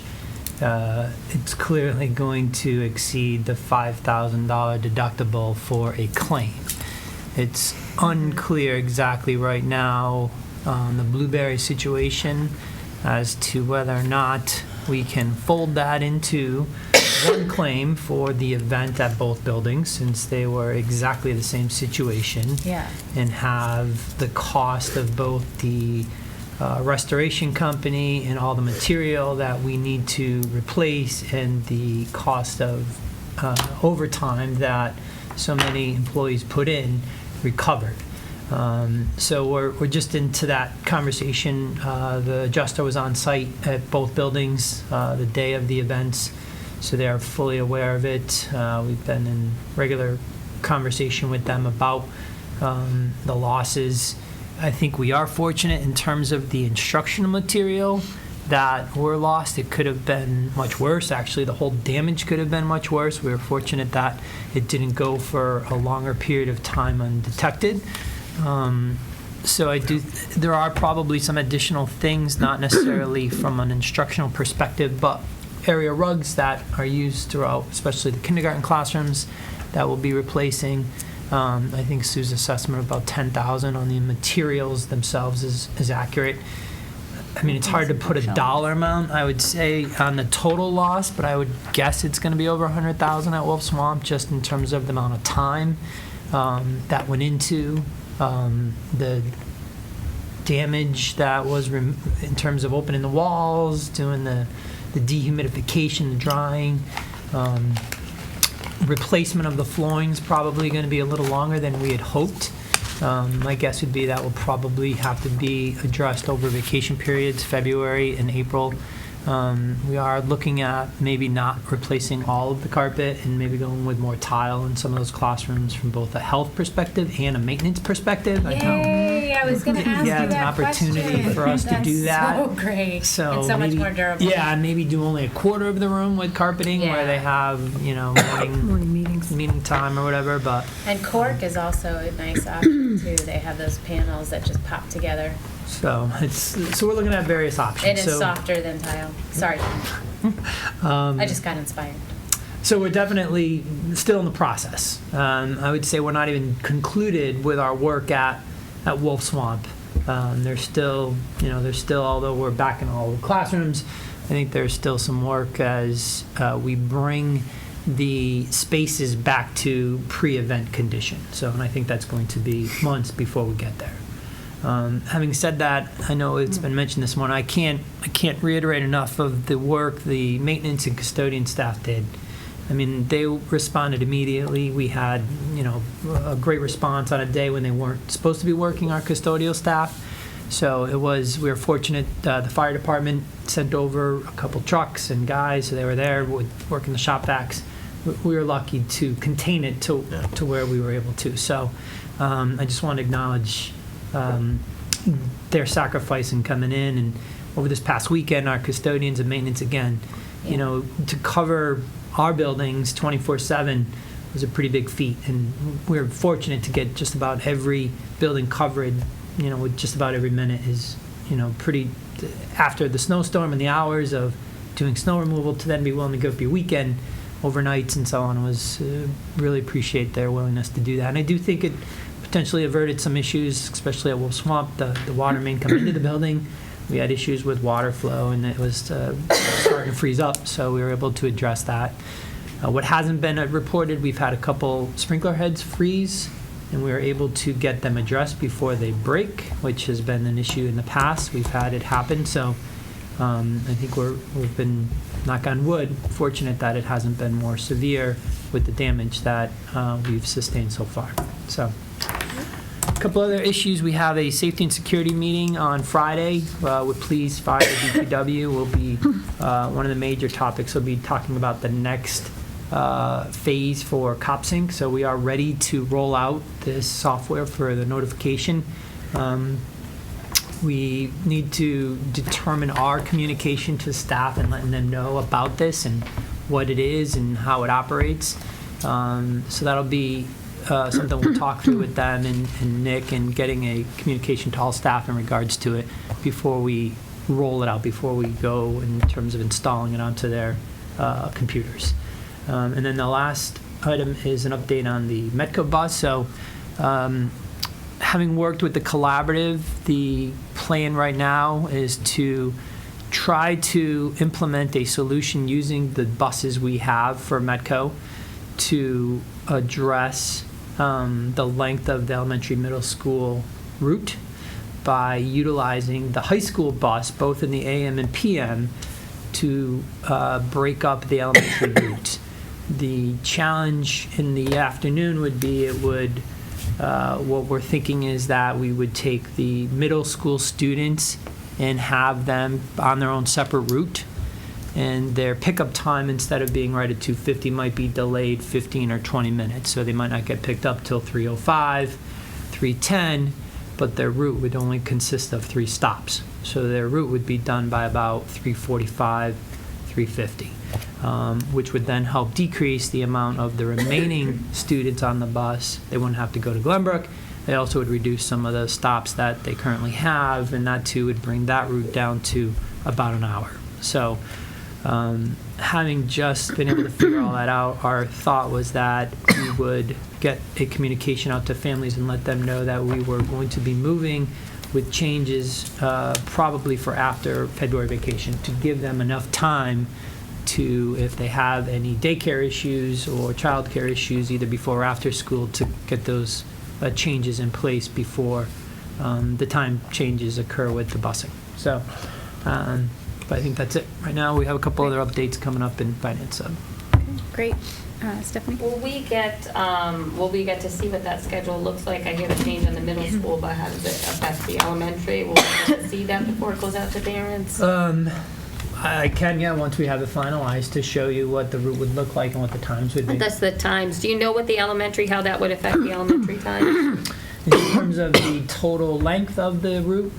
For the first drop-off, first pick-up and drop-off in the morning, and then pick-up. I think it backs it up to like 7:25 for the elementary AM route. So pick-up at 7:25? I believe that is the first time. The middle school one would be a little later because there's only 3 stops. And then their drop-off, so their pick-up is? Yeah, the drop-off, I believe, would still be starting at the elementary schools like around 8:10 or 8:15. Can they be dropped off that soon? Can they, or are they? I think they're currently dropped off at that time They are. now. Somebody's there to... Yeah, it's a challenge because we don't really have staff there, but Yeah. yes. because of their hitting 4 schools now, in order to get everybody where they need to be before school starts, we have to drop them off somewhere early. Yeah. It's always a challenge. Okay. Can I ask one other question? Not about that, but thank you for that. The facilities director, we don't have one. Is there any talk about when we are going to get one? Sure, thank you. We did, we had interviews, I would say, in November. We had second round of interviews in the beginning of December. The top 2 candidates both have declined an offer for the position. I believe, but I'm not certain on this, but there is, I believe, consideration to repost the position at this time. Did you have any sense of why they? I think some of it had to do with compensation. I think in both situations that was the main reason. The schedule in terms of the top of the scale was not commensurate with what they currently make. Now, who's in charge? You're on that hiring committee. Is it who ultimately makes that decision? Is it the town side? Yeah, it's the town side. I mean, ultimately, I would say it's probably the town manager who makes the final decision based on the recommendation of the hiring committee. And I have one more question. Okay. Overtime for everything that's going on, is that something that is going to be picked up by us? Is it something that they're waiting to see about any In terms of the building staff? loss? Is it overtime on school staff or is it town? It's both. I mean, Okay. both in terms of the Wolf Swamp and the center issue, and then this past weekend, I would say it was a combination of both school and DPW staff. I would expect that the costs we incurred related to the Wolf Swamp water issue, we would get reimbursed through the insurance claim. But for the time we incurred this weekend for the building watch, I wouldn't expect, I mean, that's something we're incurring a portion of and the DPW is incurring a portion of, so. Is that something we talk to the town about? Yeah, I mean, I tried to, later on, we're talking the FY18 year-to-date budget update. I did try to incorporate a best guess of some of the overtime we incurred. It was about 170 hours that we incurred for coverage this past weekend. So I did try to project in my FY18 budget report those costs as best I could. So, but yeah, I think if it becomes an issue, and most certainly, Stephen mentioned a potential request for reserve fund allocation. I think if we feel we may need to go there based on not having sufficient funds, we can talk about that. But our bottom line for FY18, I think, is healthy enough to support it at this point. Okay. Russ? One thing Steven said is that we're going to leave the buildings, at least for very cold days, in the occupied setting. Is that only, I mean, now that we have the second boiler, are we still going to do that? Because obviously electric costs and heating costs are going to go up. But. Yeah, I mean, we tend to do this from time to time. We will switch it from unoccupied to occupied when we know that there are cold snaps or predicted cold duration coming. I would say we'll probably wait until we know we're out of it for certain. But I haven't really had a direct conversation about when they'll switch it on and off. Sometimes it just seems to work better if it stays at that temp and not have any other issues. So my guess would be at some point we'll look at reducing it, but it appears on the back end it might start getting cold again, maybe not to the degree of what we just went through, but cooler. Yep. I would also add, in terms of the building watches, this past weekend we did 24/7, but there is a practice already in place where they do get checked on the weekends. So either a DPW staff person goes into the buildings where we don't have events. The high school usually has events going on during at least Saturdays. On the weekends in Glenbrook has basketball there pretty much all day. But for the other buildings and on Sunday, they still get at least checked over the weekends, not for a length of time, but they do a walkthrough just to make sure that there are no visible issues or any problems that can be addressed. But so I don't know if that was made clear earlier in our conversation, but there is a preventative attempt when they're not when we don't have a 24/7 building watch in place. That's it. Jess, So in addition to my out of order cheering, I do want to make a formal request that we pursue alternative flooring options as much as possible. I know that a lot of, over the years, school buildings who are building new or renovating are really staying away from carpeting because of the chemical off-gassing for and the impact on the health of young children. And there are a lot of options there. So I appreciate you looking into that. I just wonder a little bit about tile being very hard in terms of little kids falling, and there are a ton of options out there. So thanks on that front. And I am really excited about the progress that's been so speedy around the Metco issue. That was such an important quality of life issue that came to the surface, and I feel like you were all over it really quickly, and I really appreciate your hard work on that issue, because it was of great concern to, I know, all of us on the committee. So thank you. Welcome. Yeah. Great. Thank you. I am just going to jump ahead on the agenda because we have Beth participating remotely, and I know she's on the policy subcommittee, and we have a potential motion. So we're going to jump right now to the operations subcommittee update, if that's okay. Are you ready? I'm sorry to rearrange, but we have limited time. Oh, Beth isn't on opera. Okay, but I think she wants to give some comments. So, thank you. I'm sorry about that. Okay, so at the last operations meeting, which was December 15th, Jess, who had been in contact with Newton School Committee member Margie Ross-Dector regarding their implementation of later high school start times, and Jess was instrumental and gracious enough to set up a FaceTime meeting. So it was really helpful because aside from the PowerPoint, which you all have in your packet, and some of the links to the slides, it emphasizes the research, which we talked about in our June school committee meeting. But also it was really helpful to be able to ask her questions about the process, how they went about implementing later high school start times. And a couple things that I just want to pull out from what she said, and then if Jess and Melanie or Marty or Tom want to piggyback on what I'm saying. One of the most important things she said was that it was a grassroots effort, that it was community forums, it was surveys to parents, teachers, students, it was creating a working group to really figure out how this was going to impact the community, how this was going to impact teachers with childcare, how it was going to impact students, parents. They really tried to think of every angle, and so it wasn't, it was a very thoughtful process. This is a 3+ year process for Newton.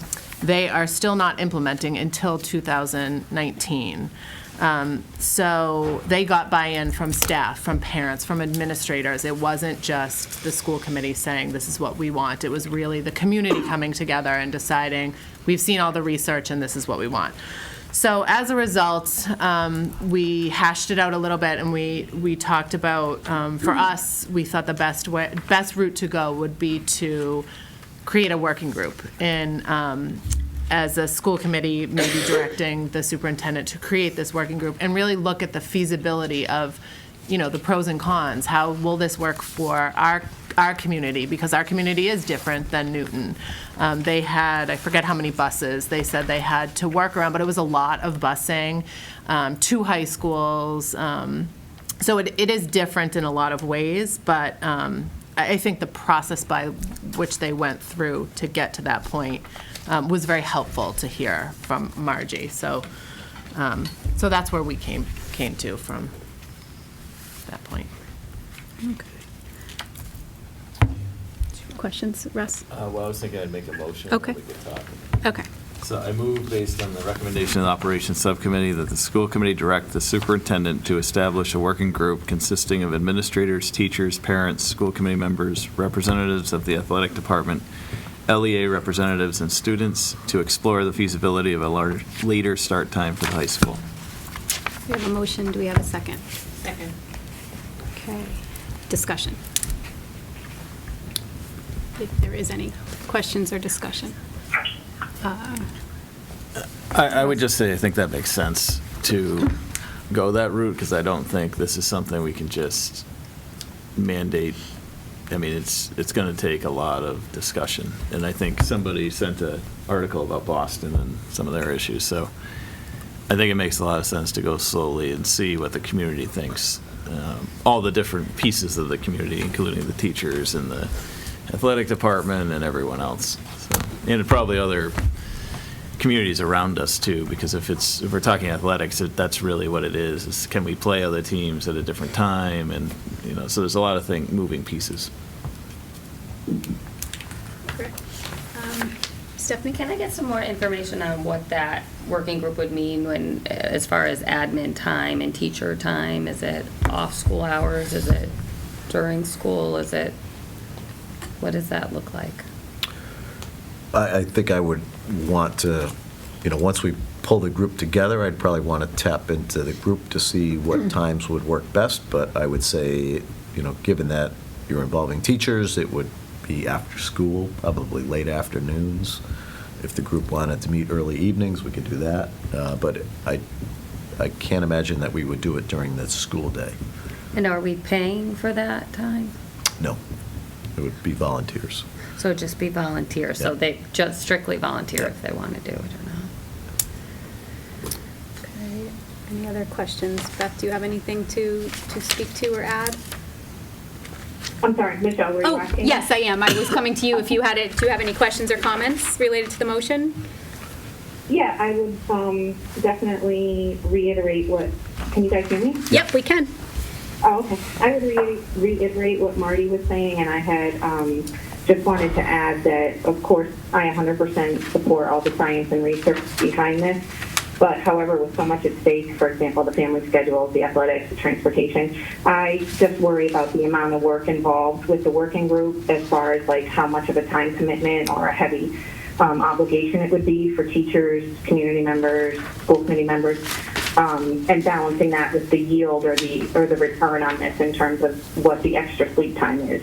So I'm concerned about how much work the working group would actually do when we're maybe talking about a yield of an extra 20 to 25, 30 minutes. So I'm concerned about that piece of it, but I do agree that the due diligence needs to be done. I think when I look through all the studies, though, the thing that concerns me is it recommends that teenagers are getting 8.5 to 9.5 hours of sleep, and it says in the same study that their brains are not wired for them to be able to fall asleep before 11. So then I worry about, we're talking about letting kids sleep till like 7 or 8 according to the science behind it. So then, are then you really talking about a 9 o'clock start time? So I'm worried about, I guess, the amount of work, especially for a volunteer group, and what the end result really means. Are we looking at 20 minutes? Are we looking at a full hour? So, obviously those things all need to be explored, and the proper feedback, but I like that we've, kind of not reinventing the wheel here, and Newton has kind of given us a stepping point for that. Thanks, Beth.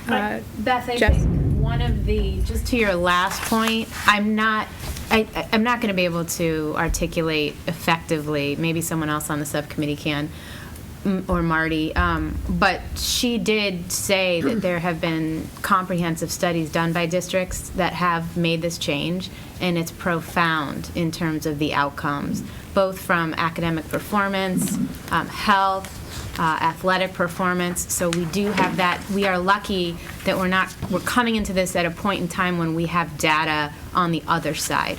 So that was, I think, for all of us, really helpful to know about and to have access to those studies. But Yeah. Beth, I think you're, sorry. Oh, no, I was just going to add to that there are, as she's saying, we actually have the data now at the end to say it just was unequivocal, help me with that. Unequivocally shown to have positive impact, where we've listed the national case studies where we can go back and look now and say, we already have the evidence on that. And, I just want to emphasize that while all the scheduling issues and logistic, those are issues, but this is at its core, health and wellness and academic issue really has to be I think, the priority. Russ? But I think, Beth, you're basically saying the studies show that, but if you make a more dramatic change, you can't be 15, 20 minutes one way or the other. Is that kind of your point? Right. And I appreciate all the data. I think one statistic that actually jumped out at me from the presentation was it's under the challenges, and it's talking about the challenging of the schedule of the buses, traffic patterns. And it says economic studies suggest costs like buses, lights, et cetera, are more than counterbalanced by the projected increase in future earnings by graduates. I mean, how would you even measure that? So I take some of the studies with a grain of salt, but Marty is correct. I'm wondering about, you're right, not just 15 or 20 minutes, but a more, a longer period of time for the start time would be my question, I guess. So every time you think it's Marty, it's actually Russ. So confused. To decipher the voices. I'm going to blame a lot on Russ now. This is interesting. Yeah. Whoever wants to own up to the comment. Russ said it. I think I would I just, apologize. I would just Melanie? add that is a goal to have the 8.5 to 9.5. I mean, right now, a lot of kids on average are getting 6 to 7. So while the goal may be 8.5 to 9.5, and yes, they may not be able to fall asleep or be wired to fall asleep before 11, at least pushing back the start time, you're going to add, and maybe it's just a total of an hour that you're going to add, but instead of being kids getting 6 or 7, they might be getting 7 or 8, getting closer to that goal of 8 to 9. I think it's just trying to improve sleep hours, whether we reach the goal or not of 8.5 to 9.5. Just a quick question for those who aren't aware. What did Newton end up doing for the change in start time for the high school? How much did they delay time? How much time did they delay? I can find that in here. They're going to 8:30. For the high school? Yeah, and I think they started around the same time we start. So they are going 8:30 to 3. Okay. Right. Yeah, they were 8:30 to 7:40, I believe, Yeah. and moved it to 8:30. Okay. They made a So- pretty big change. Almost an hour. But it's tough to use them as a one-to-one Yeah, they're so because different.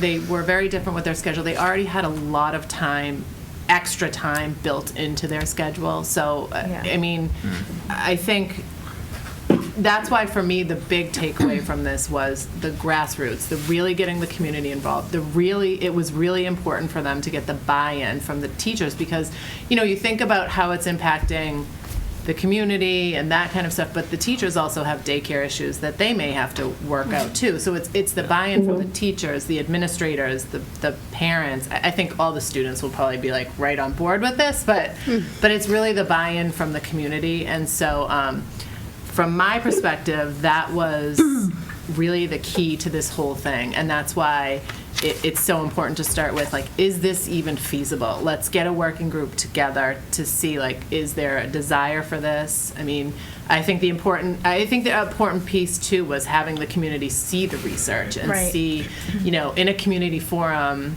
They were lucky enough to have Dr. Landrigan is a Newton parent as well, so I don't know how many of you watched that video, but the research is pretty strong supporting later start times for adolescents, but how do we make that work in our community? And so I really do see the importance of starting grassroots, starting with a working group. And I'm not sure how the homework working group worked. Was that after school? Did they get extra pay? How did that whole piece work? And could we have a similar model? That was part of a high-quality teacher share, and so they were able to engage in that and earn professional development credit. Okay. And so that might be an option where we could fold that in. If it's sort of a research-based approach, which it sounds like it will be, we could do that. We could look at that as a sort of way to incentivize it for any teachers that might be interested.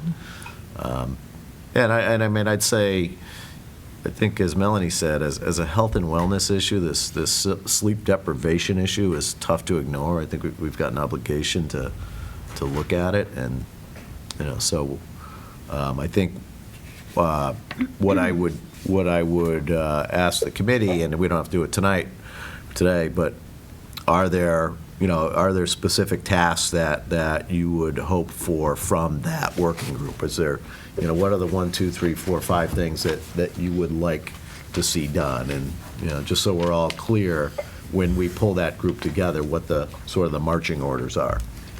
Yeah, But again, that doesn't have to be figured out right now, but. you guys decide. Jess? Well, as Marty said, I agree with you and the language you used in terms of the obligation. It's sort of like there's no way we can do nothing. We have to do something. And lack of sleep is a national health epidemic that's linked to chronic illness. And so when we're speaking about an issue at its core that will impact our children's long-term health, that's something that's worth jumping through hoops for, and the how and the why and the where and the what is what we have to figure out. But right now, to know that we can do something that will impact our kids' health in the long term and their long-term success and hopefully, overall happiness in life. To me, this is a really significant issue and a significant step in the right direction to be having this discussion. And as Karen said, we can't compare apples to apples with Newton. They're a much bigger district. There are more schools, more students, more buses. We're lucky in Long Meadow because we have less complication in terms of busing. And there will be, logistics that we need to sort of look at along the way, especially with regard to athletics. But there's a lot of information out there. There's a ton of communities across the nation that are looking at this issue, so we're not alone. But I think this grassroots way of involving the community is a good way to go. Excuse me. Great. Michelle? Yep. Go ahead, Beth. Hi, I just wanted, I could tell that time that it was Marty talking. I just wanted to add one more thing because I am going to have to get back to work in about 4 minutes. But I totally agree with Karen, the buy-in is 100% important. I agree with Jeff, the different districts. I would say, as far as the task list for the working group, the only thing, I know we're not putting it together right now, but before I jump off the phone, one thing that would concern me is seeing maybe a little or no cost option.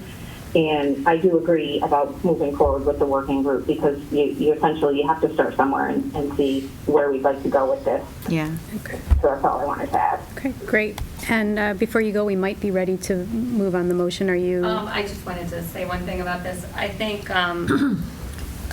think it's fine that to have this, and I think it's good to get people's input. I'm glad that it's volunteer. I think it is tough, and in looking at just minimal research, I haven't looked at it a ton, is that really you have to look at those number of hours of sleep. So you can't compare one school to the other because some of those kids are busing and they're still having to get up really early to get on the bus and to go. But the common variable is the number of hours of sleep. So you can push the start time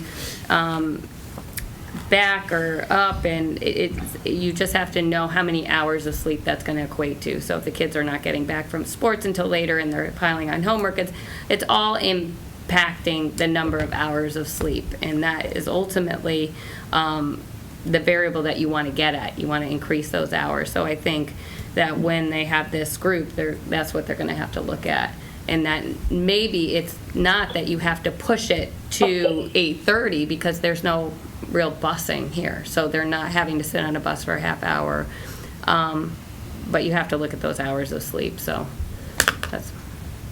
Okay. Just a quick comment, just because we started to talk about some of those issues with the homework and the high school and all that stuff with Margie Ross-Dector, and she said, as a result of this, some things came out with homework and having homework-free vacations, homework-free weekends once a month, and so it does all tie in, and they recognize the same issues of, the piling on of the homework and the overscheduling. So, it's something that a lot of threads start to come out when you start talking about these kinds of things. So I thought that was interesting. Great. And I just wanted to say one thing. There are schools around who have done this, who have implemented it, and then you have like first year data and outcomes, and then you have second and third, and so it's important to look at that too. How does it flush out in the long term? And then also in other parts of the country, they're doing this and they have the reverse. So it's not so much reinventing the wheel. It's that maybe in the Northeast and on a whole it is, but there's stuff out there. So I think, anyway, it'll be good for the group to pull all that stuff and to hear about it. Great. Seeing no other questions or comments, we can move on the motion that's on the table to reassemble, the motion on the table, I lost it, is to establish that the school committee direct the superintendent to establish a working group consisting of administrators, teachers, parents, school committee members, representatives of the athletic department, LEA representatives, and students to explore the feasibility of a later start time for the high school. We have that motion on the table. I just wanted to remind everyone of it since it had been a while. All those in favor? Michelle? Yes. I would like to propose an amendment that we include the numbers. At the subcommittee meeting, we had discussed exact numbers for each demographic, and I would like to have that in the motion. Karen was kind enough to provide the notes from our meeting. Sure. So I would like the school committee's feedback on this proposal. It would be, we had discussed 4 to 5 administrators? Mm-hmm. Okay. 2 teachers, 2 parents, 1 school committee member, 2 reps from the athletic department, 1 LEA rep, and 2 students. And 2 high school students, I'd like to specify. Does anyone have any thoughts on that? That's what we had proposed. Okay, just for clarification, was the LEA rep to be one of the teachers, or would that be 3 teachers, including the LEA rep? You said 2 teachers and 1 LEA rep. I would imagine that representative would be a teacher, so are you? I think the thought was to have it be a third person. I think that's what I Okay. was, Okay. my understanding as well. Yeah, And you want high school parents? that's a Yeah. good question, yeah. It should- My notes say, I have high school school council, and high school PAC. I think it should just be 2 high school parents. Yeah. I don't want to limit it to specific groups because there might be people who are specifically interested in this issue. So we would then qualify 2 high school parents and 2 high school students. Would be my proposal. Well, that's the operation sub. So I do have, I think, one comment on having the parents be high school parents only, that we might have, a lot of people that have middle school students that don't yet have high school students, but that are very passionate about it, that might want to So participate, or 1 middle elementary. school and 1 high school? I like that. I guess in limiting it, I'm concerned, so I. I was just going to say, can we also, could it be that these are, there must be the minimum of this, and then there could be additional? You know what Yeah, I'm but saying? I also think it would be great, just to piggyback on what you're saying, honestly, I think it would be fabulous to have 1 high school, 1 middle school, and 1 elementary, if we can. Parent. And again, it's difficult to get parent volunteers for a working group, Yeah. so it's not, a given that, but if we can get somebody from all 3 levels, that would be ideal. I agree with you, to expand rather than just sort of keep it narrowly focused. So yeah, I love that. Especially because those younger folks have an investment in the long term. Yeah. And it will impact. Yeah. You can't have everyone going at the same time. You Yeah. don't want their input. I They're love going to have a that. different perspective, me, it's been Yeah. so long since I've had kids in elementary school. But it'll bring a different perspective. So 3 parents, 1 from each. If we can get the 3. Ideally. I'm sure we can. Yeah. I would think. And one more clarification for the 2 teachers, are we specifying what level they need to be at? That's a good question. We had talked as a starting point to engage some teachers from the wellness committee, the district wellness committee. That might be a that makes go-to place, but Well, do we want to do the same thing as we're doing with the parents to keep it consistent? Consistent. 1, 1, and 1? I think that's helpful. Yeah. I do think it would be very important to have at least one of the teachers be a high school teacher, because they're watching, they're the most involved with the students that we're potentially affecting. So Yeah, I feel like there it's not as important to me as it would be to get input from the elementary. To get the teacher input, I think the most valuable information will probably come from high school teachers. Right. And I think we talked about having the administrators from the elementary, middle school, and high school. Yeah. Yeah, that makes sense. And yeah. it's not to rule, I guess we see what kind of interest there is, but I think 2 high school teachers. there should at least be given some priority to high school teachers, Okay. is my opinion. I agree. I agree. And Michelle, I hate to interrupt, but I am going to have to get off of the call. Thank you, Beth. Thanks so much, Beth. Thanks, Beth. Okay, thanks so much. Have a great day. guys. You too. Bye. And then the students should be 2 high school 2 high school students.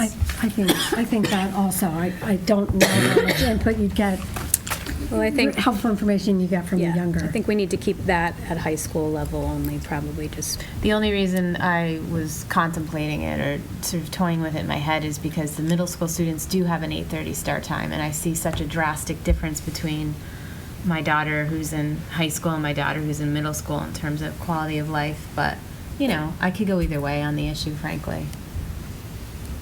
But because the middle schools don't know what they're really missing yet. these You know what I eight- mean? Right. These organizations are recommending 8:30.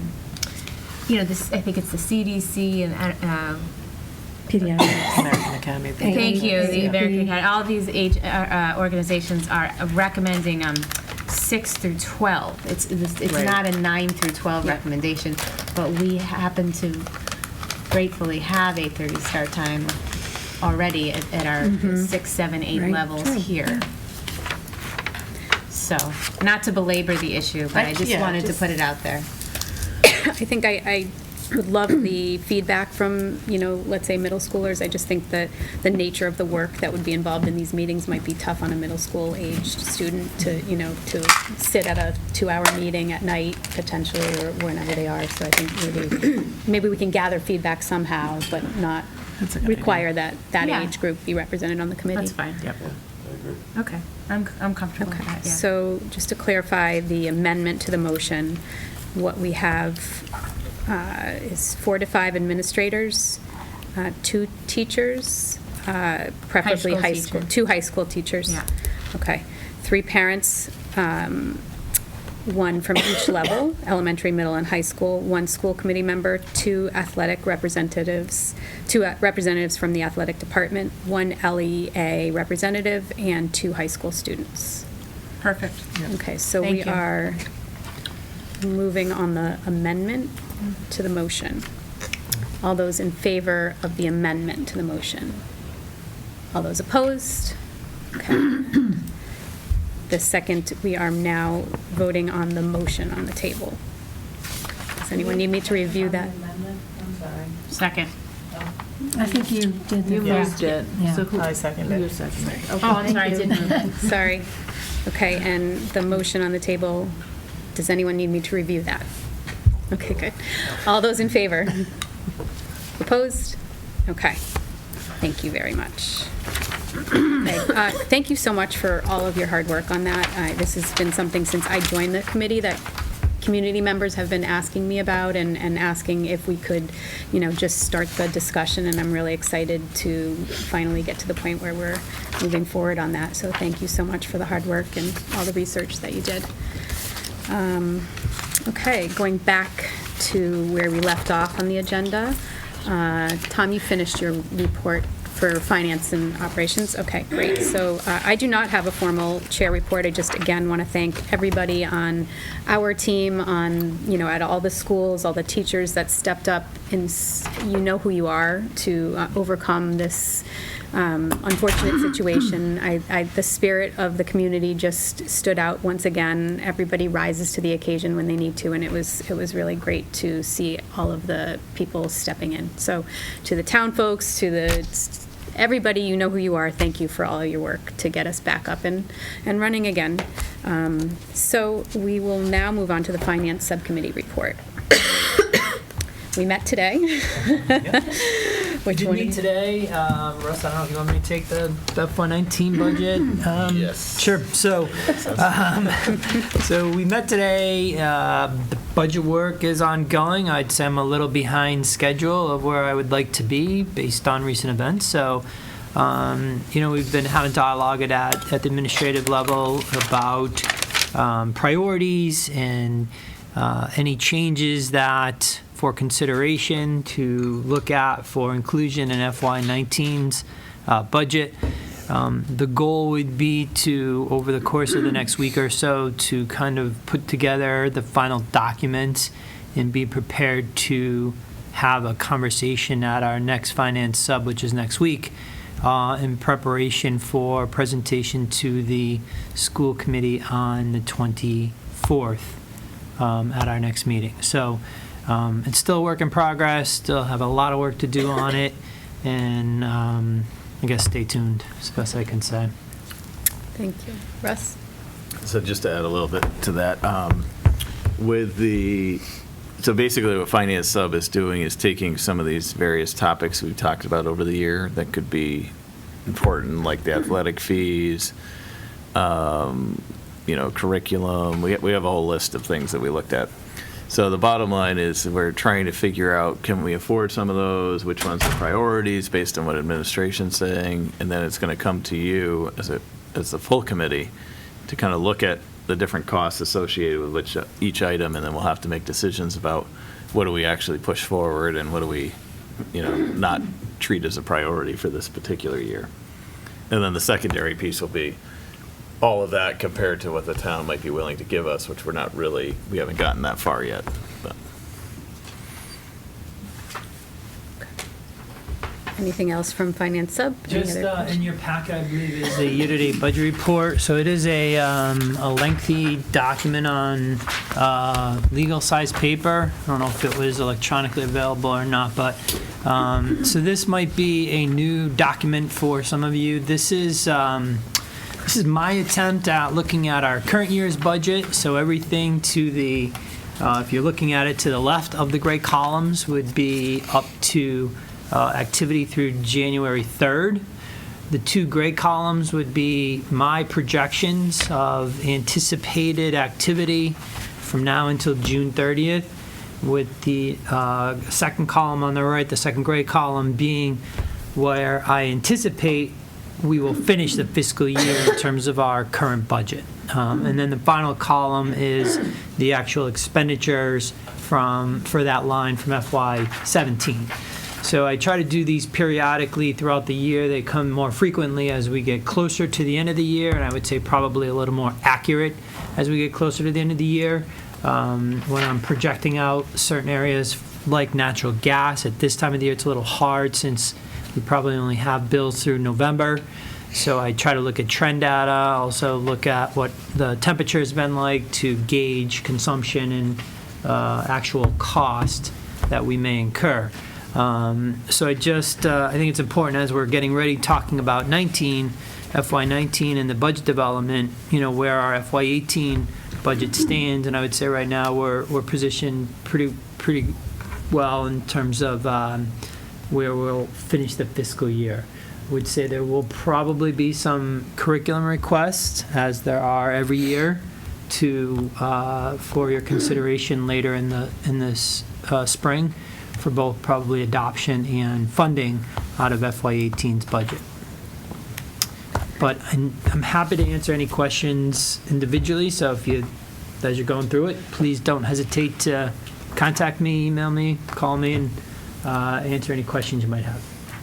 Great. Stephanie? That's not on the drive, I don't believe. Yeah, Can we get it put on there?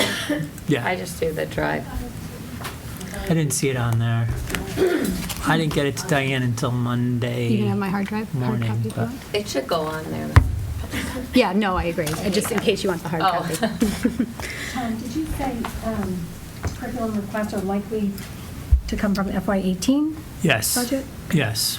I would say anticipating we'll have some funds left over, and assuming we can, the work that is happening through the committees in adopting new curriculum, that they can be adopted by school committee and hopefully purchased before June 30th. To Okay. take advantage of whatever funds we have left that we can't incorporate into next year's budget.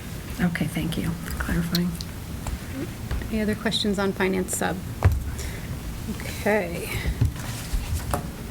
policy subcommittee has not met, but could we just have a brief, a couple agenda items that are on the agenda for the next meeting, or what you're working on? I can send it to you. We have to finish up our last ones, and then I just saw a report that had come on some other ones that I've got to see if we're up to date. But I think we need to finish up the ones that we were working on, which is almost done, and off the top of my head, I don't know the policy. So what I'll do is I can send a letter to you. I'll send an email to you saying what we're going to have, and then we can let the committee know, and it'll be for next time. So you were cleaning up the manual, a few areas. I know A lot of that, right. areas. Yeah, and trying to see, I think this year was really trying to see what is feasible, what is not. We had gotten that estimate from the outside through MASC, and there's no easy way about it. It's just a time-consuming task. Totally. Thank you for all the work that you're doing. I did want to just ask, outside of that regular cleanup work, I know we were talking about some some adjustments to some policies, new policies related to athletics and to evaluations. On the fees, and it's a matter of, if you want to, we'll have to talk about whether a new policy needs to be created, whether we're going to add it onto another one. It could, I think we'll discuss whether a new policy just needs to be created, or we'll. Okay, I just wanted to, because I think we had, after the athletics update that we had, there were a few things that we wanted subcommittees to look at, so I'm just trying to make sure we have our charges and are working on those things. Yeah, and I think when we do meet and discuss that, we're going to try to make sure the public knows too on that, as we had talked about. So. Great, okay. Thank you. That's You had all- a question? That's That what was I was your- going to okay, add, that all right. we had initial goals on certain policies to focus on. We got most of them done. Yep.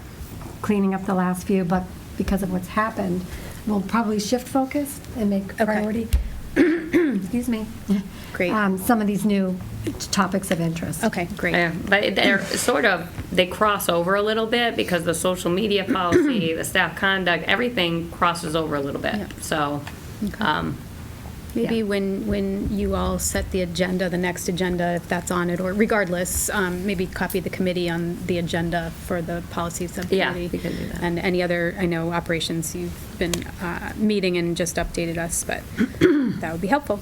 Okay, any other questions or comments on policy? Seeing none, we will move on to other reports, LPVEC. So, I met, we had our last meeting, I want to say December 20th, and the FY17 annual report, it's also on the drive. It's really interesting if you have a chance to kind of scroll through it, because they do detail the programs that they have there. Some of them are, I think some of them on here are going to be moved and changed a little bit, for the majority of them, the vast majority, they're the programs that are in place, so that's interesting information and new information for me. And then we also had someone come up and talk about, it's called net metering credit opportunity through solar. And I guess I learned that we take advantage of this. It was at first striking to everyone, because I think you have to lock into a 20-year contract, and everyone was was put off by that. But then they had someone come and talk to us about that, and I think it sounds more promising than we thought, and I didn't know that we took advantage of that. So that's pretty much the highlights of the last meeting. Great, thank you. Nothing else from yours? Okay, and SEAL? Any updates? Did not meet for Okay, January. Okay. And Food Services, we have not met since our last meeting, but we do have one coming up. January 23rd. January 23rd. Okay. And now we can go on to our 3-year district improvement plan. Marty has a presentation for us. So very, very brief. There's only a few slides. Don't be overwhelmed here. So for your consideration and review, I included a copy of a proposed 3-year district improvement plan in your packet. And as Michelle and I talked about it, we thought it could be a sort of a first reading tonight, although certainly if you're comfortable with it, you can move forward with it. But it's a fairly dense document, and I think it collects a lot of the conversations that have happened around this table, or with our administrative team, with our parents, and so on and so on. So our first slide there, you'll see, is a Wordle. I dumped the entire plan into one of these Wordle machines just to see sort of what it would generate. And the way it works is that the words that appear most frequently or are most pronounced get the most attention in the Wordle. So you kind of get for those of you who want an impressionistic sense of the district improvement plan, that's a visual representation of it. And you'll see the importance of curriculum, of social emotional supports, of parent engagement, that kind of thing. So anyways, thought that was kind of fun to take a peek at. So you've seen this slide before, and I wanted to bring it back up for your consideration and as a way to highlight all the inputs that went into the development of this proposed district improvement plan. And I hope you see it as reflective of your goals. I hope you see how it links to our school improvement plans. I hope you see how it reflects our review of data. And it certainly reflects a significant staff and community survey that we completed last year. And so this has been obviously a major focus of mine since I came to the district, and there really was not a 3-year plan in place when I arrived. And so, that was one of the important tasks that we undertook and have been undertaking. And so it's culminating, I suppose, in the development of this 3-year plan. And again, today, I'm just sort of setting the stage for your review of this document. I know you need some time with it. But the 3 areas relate to social emotional learning, differentiation, and curriculum alignment. Again, these are goals that we've highlighted for you in the past. And under each goal is a series of objectives and indicators relating to, that tie back to the goal. And hopefully the indicators are a way for us to kind of measure our success. And, while I spare you the detailed description of the entire plan, I thought this visual here sort of depicts some of the key components, the high-level components, the maybe most high-leverage components of the district improvement plan. So as it relates to social emotional learning, establishing that K-12 framework, we're interested in ensuring that our instructional practices are culturally responsive, that they're inclusive, and that carries over to differentiation. Jean today, talked to us about a staffing plan for special education that would bring more opportunities for inclusion. And so that is reflected in this plan. We want to make a renewed commitment to tiered systems of support. The Longmeadow has been on the tiered instruction, tiered support road for some time now, but this plan kind of reinvigorates our commitment to that. We heard from this committee, I've heard from parents about the importance of enrichment and extension. I hope you see that in the plan.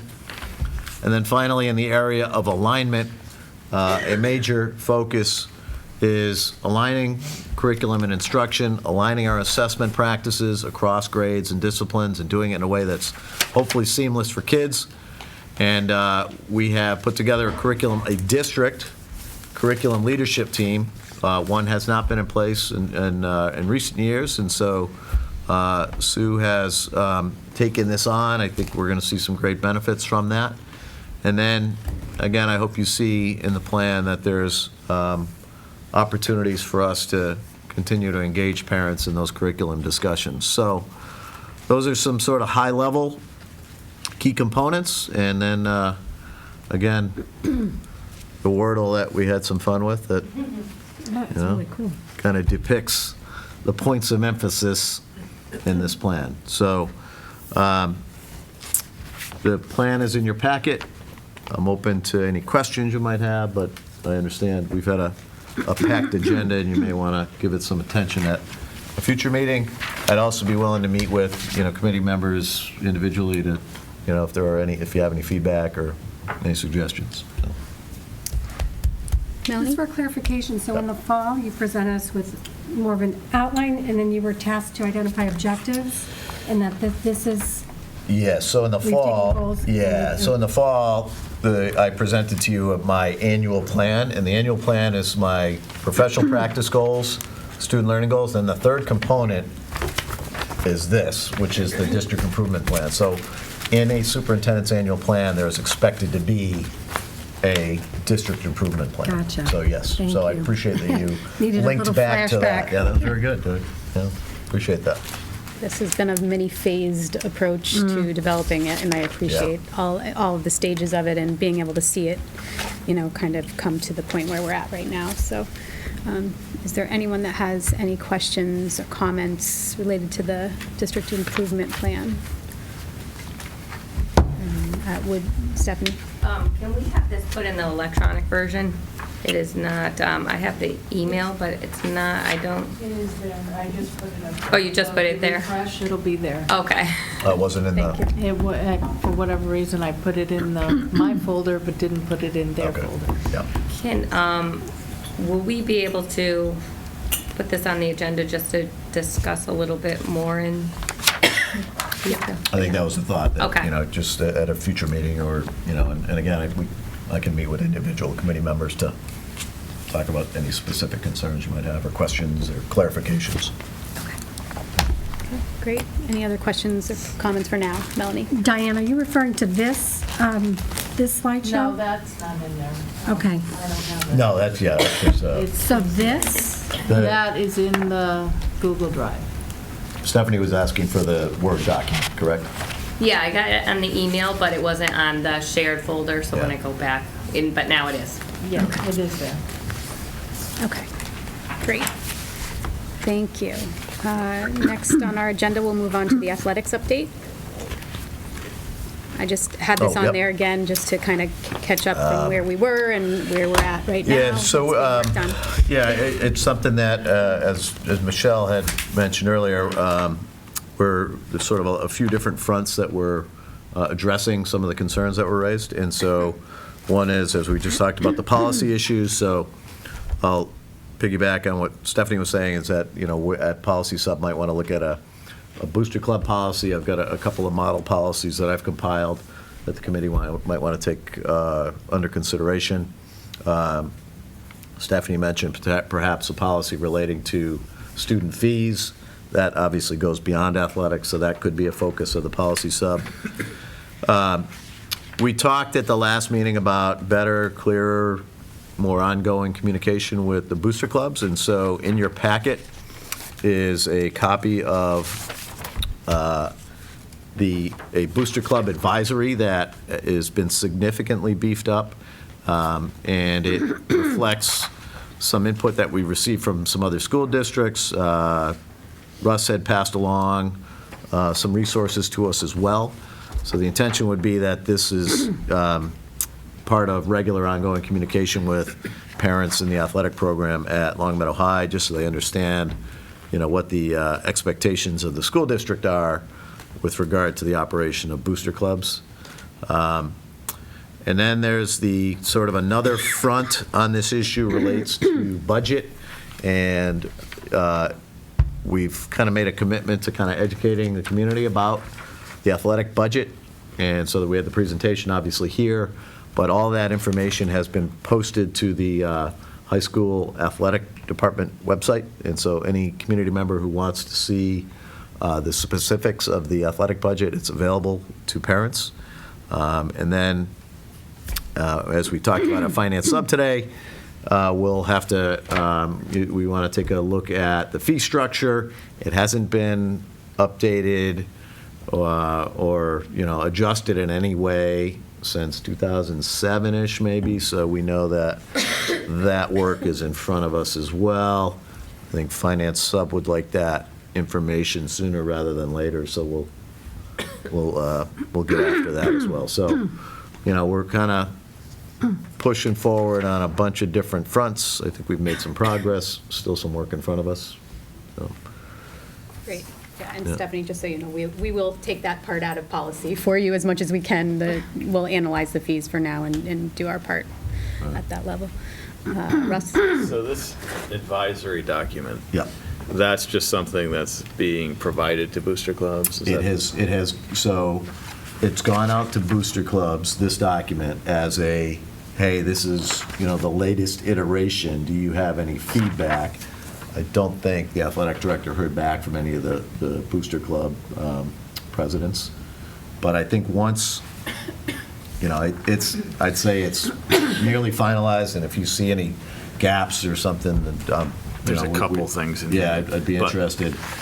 And Mainly, it looks like typos and things, but yeah, we'd get it on letterhead and get it out to everybody eventually. if you're fundraising, I guess the only,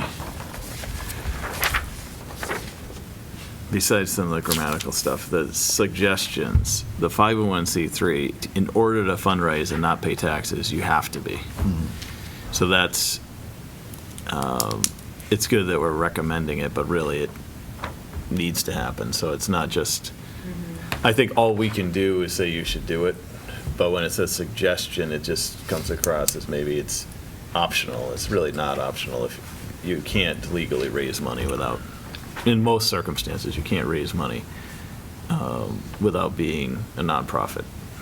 So we can either elevate that or make that a little firmer, that, It's expensive to be a 501c. You're going to have pay to have somebody do it, though. I mean, No, you can, so I usually refer PTOs and boosters to the state, and they'll actually help you. Oh, they'll do it for them? They won't do it for you, but they'll walk you through the process. And all you have to do is call another booster club that's already done it and just copy what they did. That's what everybody does. Really? Is that not an MIAA rule already? Well, it's a state federal and state regulation that you can't. Right. Because the concern is you could just have a group of parents out, which I've had happen, where a group of parents are out trying to do the right thing, they raise a bunch of money, but one person in that group took some of it. And then there's no record keeping, there's no bylaws, there's nothing. And so the AG doesn't want that to happen. Now, I think what we have is we just have a bunch of parents trying to do things the way they, want to help the school and everything else. I just want it to be really clear that we're saying to them, you really need to be a 501c3. If you're not, there's plenty of places that aren't. It's just you're putting yourself at risk as a parent, as an individual, because you've been raising money and you haven't actually. You can't just raise money without paying taxes, unless you're a nonprofit. I mean, that's the basic rule. Just to piggyback on that too, if anybody is taking that as a deduction in their taxes individually, and it's not a 501c3, then they could get audited and get in trouble. The people giving the money. Right, yeah, exactly. That's true too. And just Russ, you know this, and I'm only saying this from that conference that we went to, where it says under the MIA rules, school policies, number 4, Long Meadow Public School employees cannot receive any form of gifts over $50. That's from an individual, right? And then that they can receive up to $150 as long as it's not named specifically. A group gift, like teachers. I think probably what we should do with this is take it and send it to Liz, the attorney, when it's all done, and she can make sure, because you're right, I mean, this is kind of general guidelines, but we should make sure they're actually Well, let's correct. include that in the notes to her, that what Karen just said. yeah. Yep. We'll make this the rough draft and then Yep. clean it up and then send it over to her for Melanie. I still have concerns about how this is being communicated, because again, based on my years here with booster clubs, you may not know in the fall who's going to be running something in the spring. So for the athletic director to be meeting annually with the representative of each sports booster club, you're probably not going to catch the people in the spring. So maybe seasonally? per? I'm thinking at the start of each season. Yeah, right. Either there's going to have to be a meeting, or somehow there's going to have to be a check and balance system that the information gets passed on to the current Yeah. booster chair. It's a good point. Because That's a that is so, Yeah. it just changes. That changes a lot. And 3 kind of reads that way, except there's a missing word there, but I think it's supposed to be at least once per season to discuss, take out the word out. But it would be clear. That's with the if it- okay, well, that's with the coach, though. That's No, but what I'm saying is that goes along with what you're saying. So if you made 1 and 3 be the same. I'm you know, to be consistent. I got you now. Well, So how about it does say with each coach, so I think you're going to cover that then. But yeah, I guess for consistency you could. Why don't I propose, just for cleaning this up, that we put it into some sort of a Google Doc where we can each edit this on our own outside of a meeting, and then, where we don't see each other's edits or whatever, but we can, if we want to contribute to editing this document, we can do that by way of some sort of an electronic document. That'd be helpful, because I'm sure we all have some edits that we'd like to make. It won't be mandatory. It's just whether or not, if you would like to provide some edits, how could we do that so we don't have to do it now? Yeah, if it's a Google Doc, you would be able to see each other's edits. Yeah, so so it'd have to you'd be have sent to- individually. you'd have to send. Just to Marty. Yeah. Why don't you just send it to policy? Well, no, I don't think so. I don't think so, yeah. Yeah, just send, Why wouldn't we just send it to Marty? yeah. You could. Yeah. There's a lot of things I think that need, because he was ready, the only reason I say that is he was ready to send this out, but there's a lot, I think, Okay. that's on here that needs changing. We'll hash out how to do it, but I'm going to try And Marty to would be- provide a way for us to Send. get input Yeah. without having to do it now. So you'll send me your feedback and your comments. You probably don't want to get to a policy level with this. I think you probably need a booster club policy, but this is more procedural, I'd say. So I think you just Well, there's some things that cross over with policy, so when we Perhaps. do fees, but this is a totally separate entity, but it's not. When you do your banquet, and you're saying on here the fee can't be more than $25, but that's your banquet for your sports, so, but it's the booster collecting the money, putting the banquet on. It's really, so that's a question to me as far as that cost, but we can't dictate that if the banquet's put on by the booster, which is weird, because $25 can add up for people, especially when they have multiple kids on the team, or the parents want to go, so parents won't go. So some kids have parents there, some kids don't. It's $25 a head, but it's done through the booster. So that's a fee part that I think crosses over to policy, but not really, because it's booster and it's supposed to be totally separate. So whether they should be doing those banquets, and then it says on here that they cannot order the uniforms, but in another line it's like the uniforms are this color, make sure it doesn't have this. So it doesn't really it doesn't fit. I don't understand, because they are buying uniforms. Are they requiring the students to pay for the uniforms? I'm not clear. They're not supposed to. How are they buying them if they're not supposed to be buying them? I'm more confused by this document than I was going into it. Yeah, So- actually, there are some policy things, like the $1,000. For gifts that exceed $1,000, they have to be approved by the superintendent. That would normally be the school committee. right. Right now, to my knowledge, Diane, you can help me with this. I don't believe you have a policy about the acceptance of gifts, and that might be another area that you want to take a look at. They alter the grounds, the building or grounds. Right. Other than that, you can accept them. But by state law, we're supposed to do it. That's the thing. Right. So unless we have a policy saying we're delegating you to do it, Right. technically we should do it, everything. So usually it's like 500 and above, but. I think you should look at that through a policy. But we could put that in the other policies. All right, But We'd have to change congratulations. How are they purchasing, when it says uniforms need to be approved by the coach, but then it says that boosters by MIAA cannot purchase uniforms or equipment? For out of season. Yeah, out of season. For out of season leagues. Oh, In other for words, if you're running a out-of-season leagues. summer basketball team.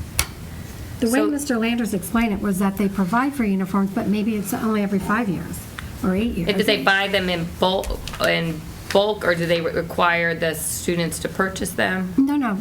I think the way Mr. Landers explained it was that the athletics department pays for uniforms, but they might be meant to last 5, 6, 7 years. So whereas a booster might step in and say, these are outdated or shabby or Yeah. gray and awful in tatters, we want new uniforms. But we So should buy then you them need to anyway. go by the coach.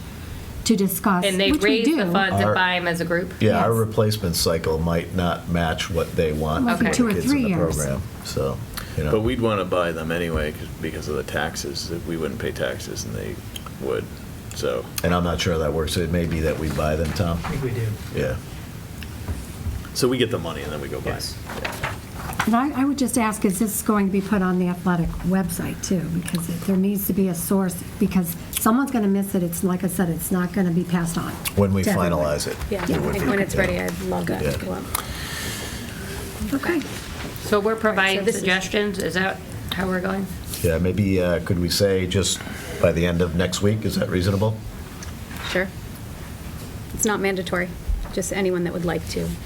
How about by the end of next week? And then policy will look at it, and then legal will look at it, and we'll have a lot of eyes going over it.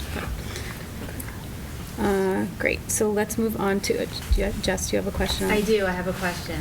And it's, Oh, sorry. it's really related to the high school start time that I forgot to mention, that this just triggered my memory. And I realize we can't have a discussion about it now, but I want to know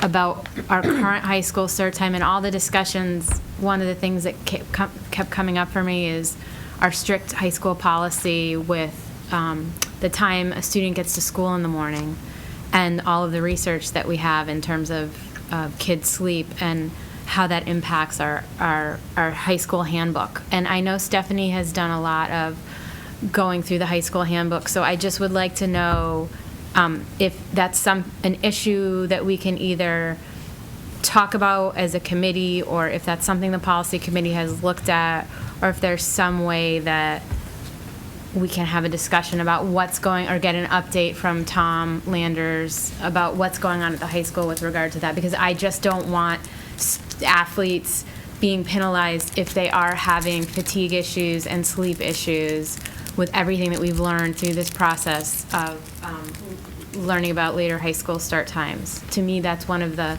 biggest things we can do now as a school district. So, I really apologize, Michelle, because I know this is not the appropriate time to be discussing this. I just want to know who should be following up on it and where it should go procedurally. I can, sorry, hold on. I can let you know my experience with the handbook from last year is that a large part of it rests with the school council. So by the time it came to us and we were to approve or reject it, it had already been vetted by the school council. So I think if there are questions with the handbook at this point, I have questions that were raised last year. I'm hoping that they're discussing them this year so that we're presented with something. I was told that they could be changed at any time, but it Okay. really is a disconnect between us and the school Then council. it needs to go on an agenda for us, and it needs to be well before the spring deadline. Thank you, Stephanie, for handbooks, because I don't want to come to a place this year that we get to frequently where we're scrambling and the principals are sitting there and it's awkward in terms, because there are some big ticket issues like that. So in terms of scheduling, if that's something we can. You're asking for the school committee agenda? Yeah, for the school committee agenda to invite Tom Landers and Capitasso. I'm sorry. Yeah, Capitasso. Okay.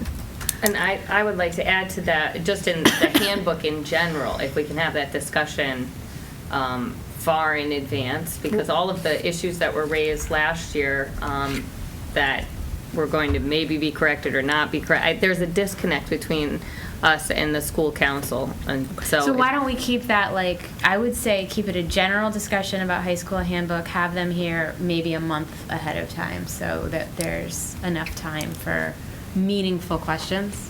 That would be my suggestion. Because there were some big things on there that were raised last year. I and agree. I'd like an update on where we're at. Okay.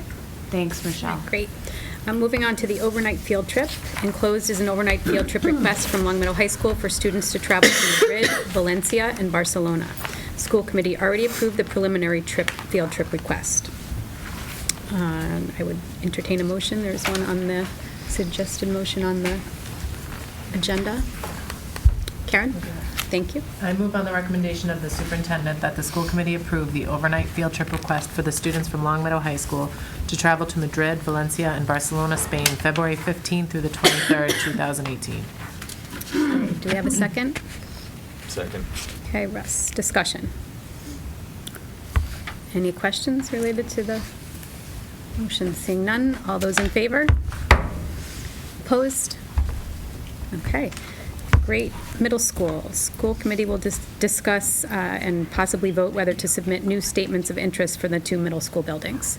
So, as you know, we did not move through the, final stages of the last SOI, so we would need to resubmit those documents, and I think we've already talked about this. We'll basically, the hope would be to reinstate the middle school working group and to just kind of refine the documents as best as possible, unless there is someone here that, or I guess now let's use this time to see if anyone would like to do something different with those documents, dramatically different with those documents. Otherwise, I think what the charge would be to the middle school working group would be to work on what we have now and to refine them so that they're more updated for next year. Russ? So I'm wondering if we even really need to do that, or we should just have Marty update the dates. I mean, nothing's really changed dramatically from last year.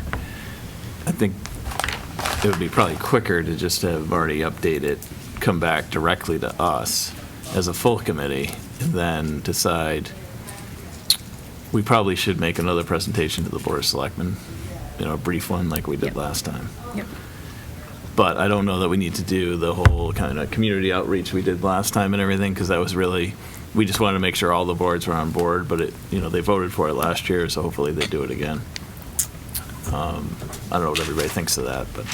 So, Melanie? Would any of the recent happenings come into play in the schools, either to either help the case or to say, look, we either have to spend money on that, Just Well, I don't know if something it's to think about. fortunate or unfortunate, but our oldest building's fared the best, I think, so far, knock on wood. Right, yeah. But That's the question. there are some things we would have to add. There were some investments with carpeting that we did, and some minor tweaks that we would update. I think the easiest way you can get it done, the better, because I don't think much has changed, and if you're able to do most of it, and then, like you said, present it to the select board, then you don't want to make this in a...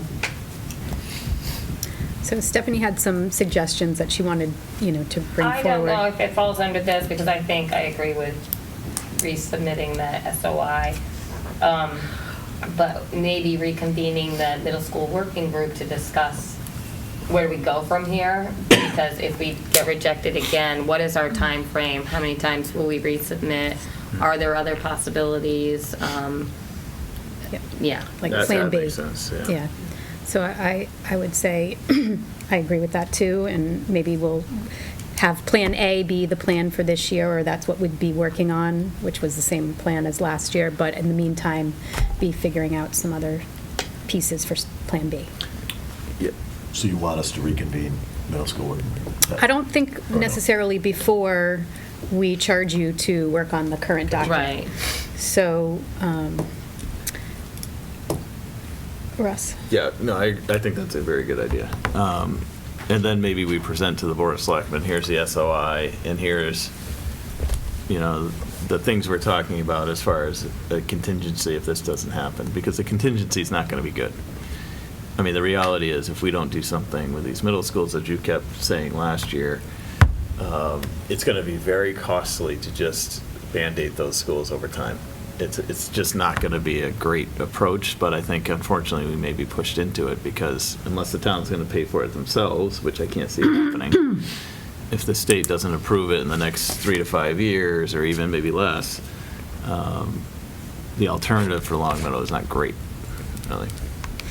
Okay, so what if we amended the motion that's on the table right now to say that I move that the school committee reassemble the middle school working group to continue work on Glenbrook Middle School and Williams Middle School.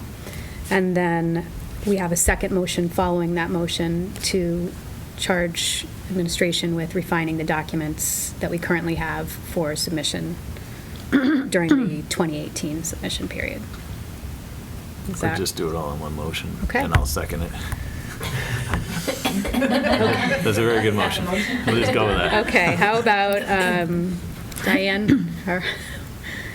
I move that the school committee reassemble the middle school working group to continue work on statements of interest for Glenbrook Middle School and Williams Middle School, and charge administration with refining and editing the current statements of interest for submission in the 2018 MSBA period. Second.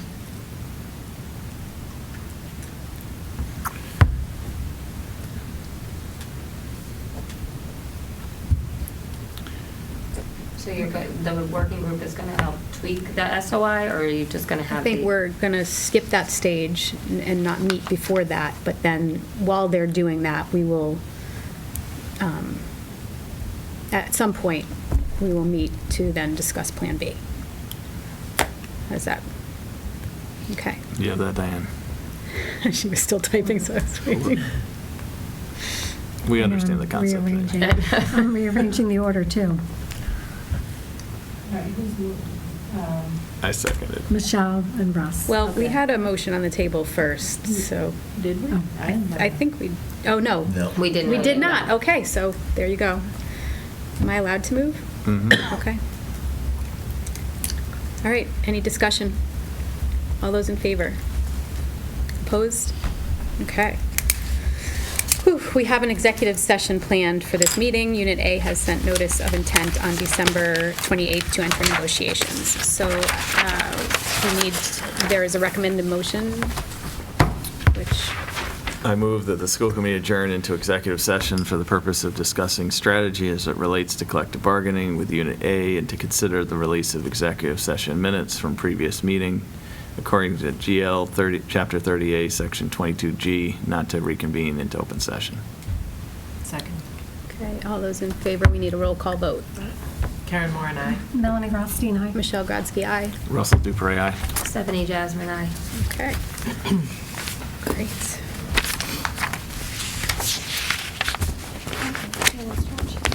Yes, let's stand and stretch, but just, I know Russ has to go, if we can just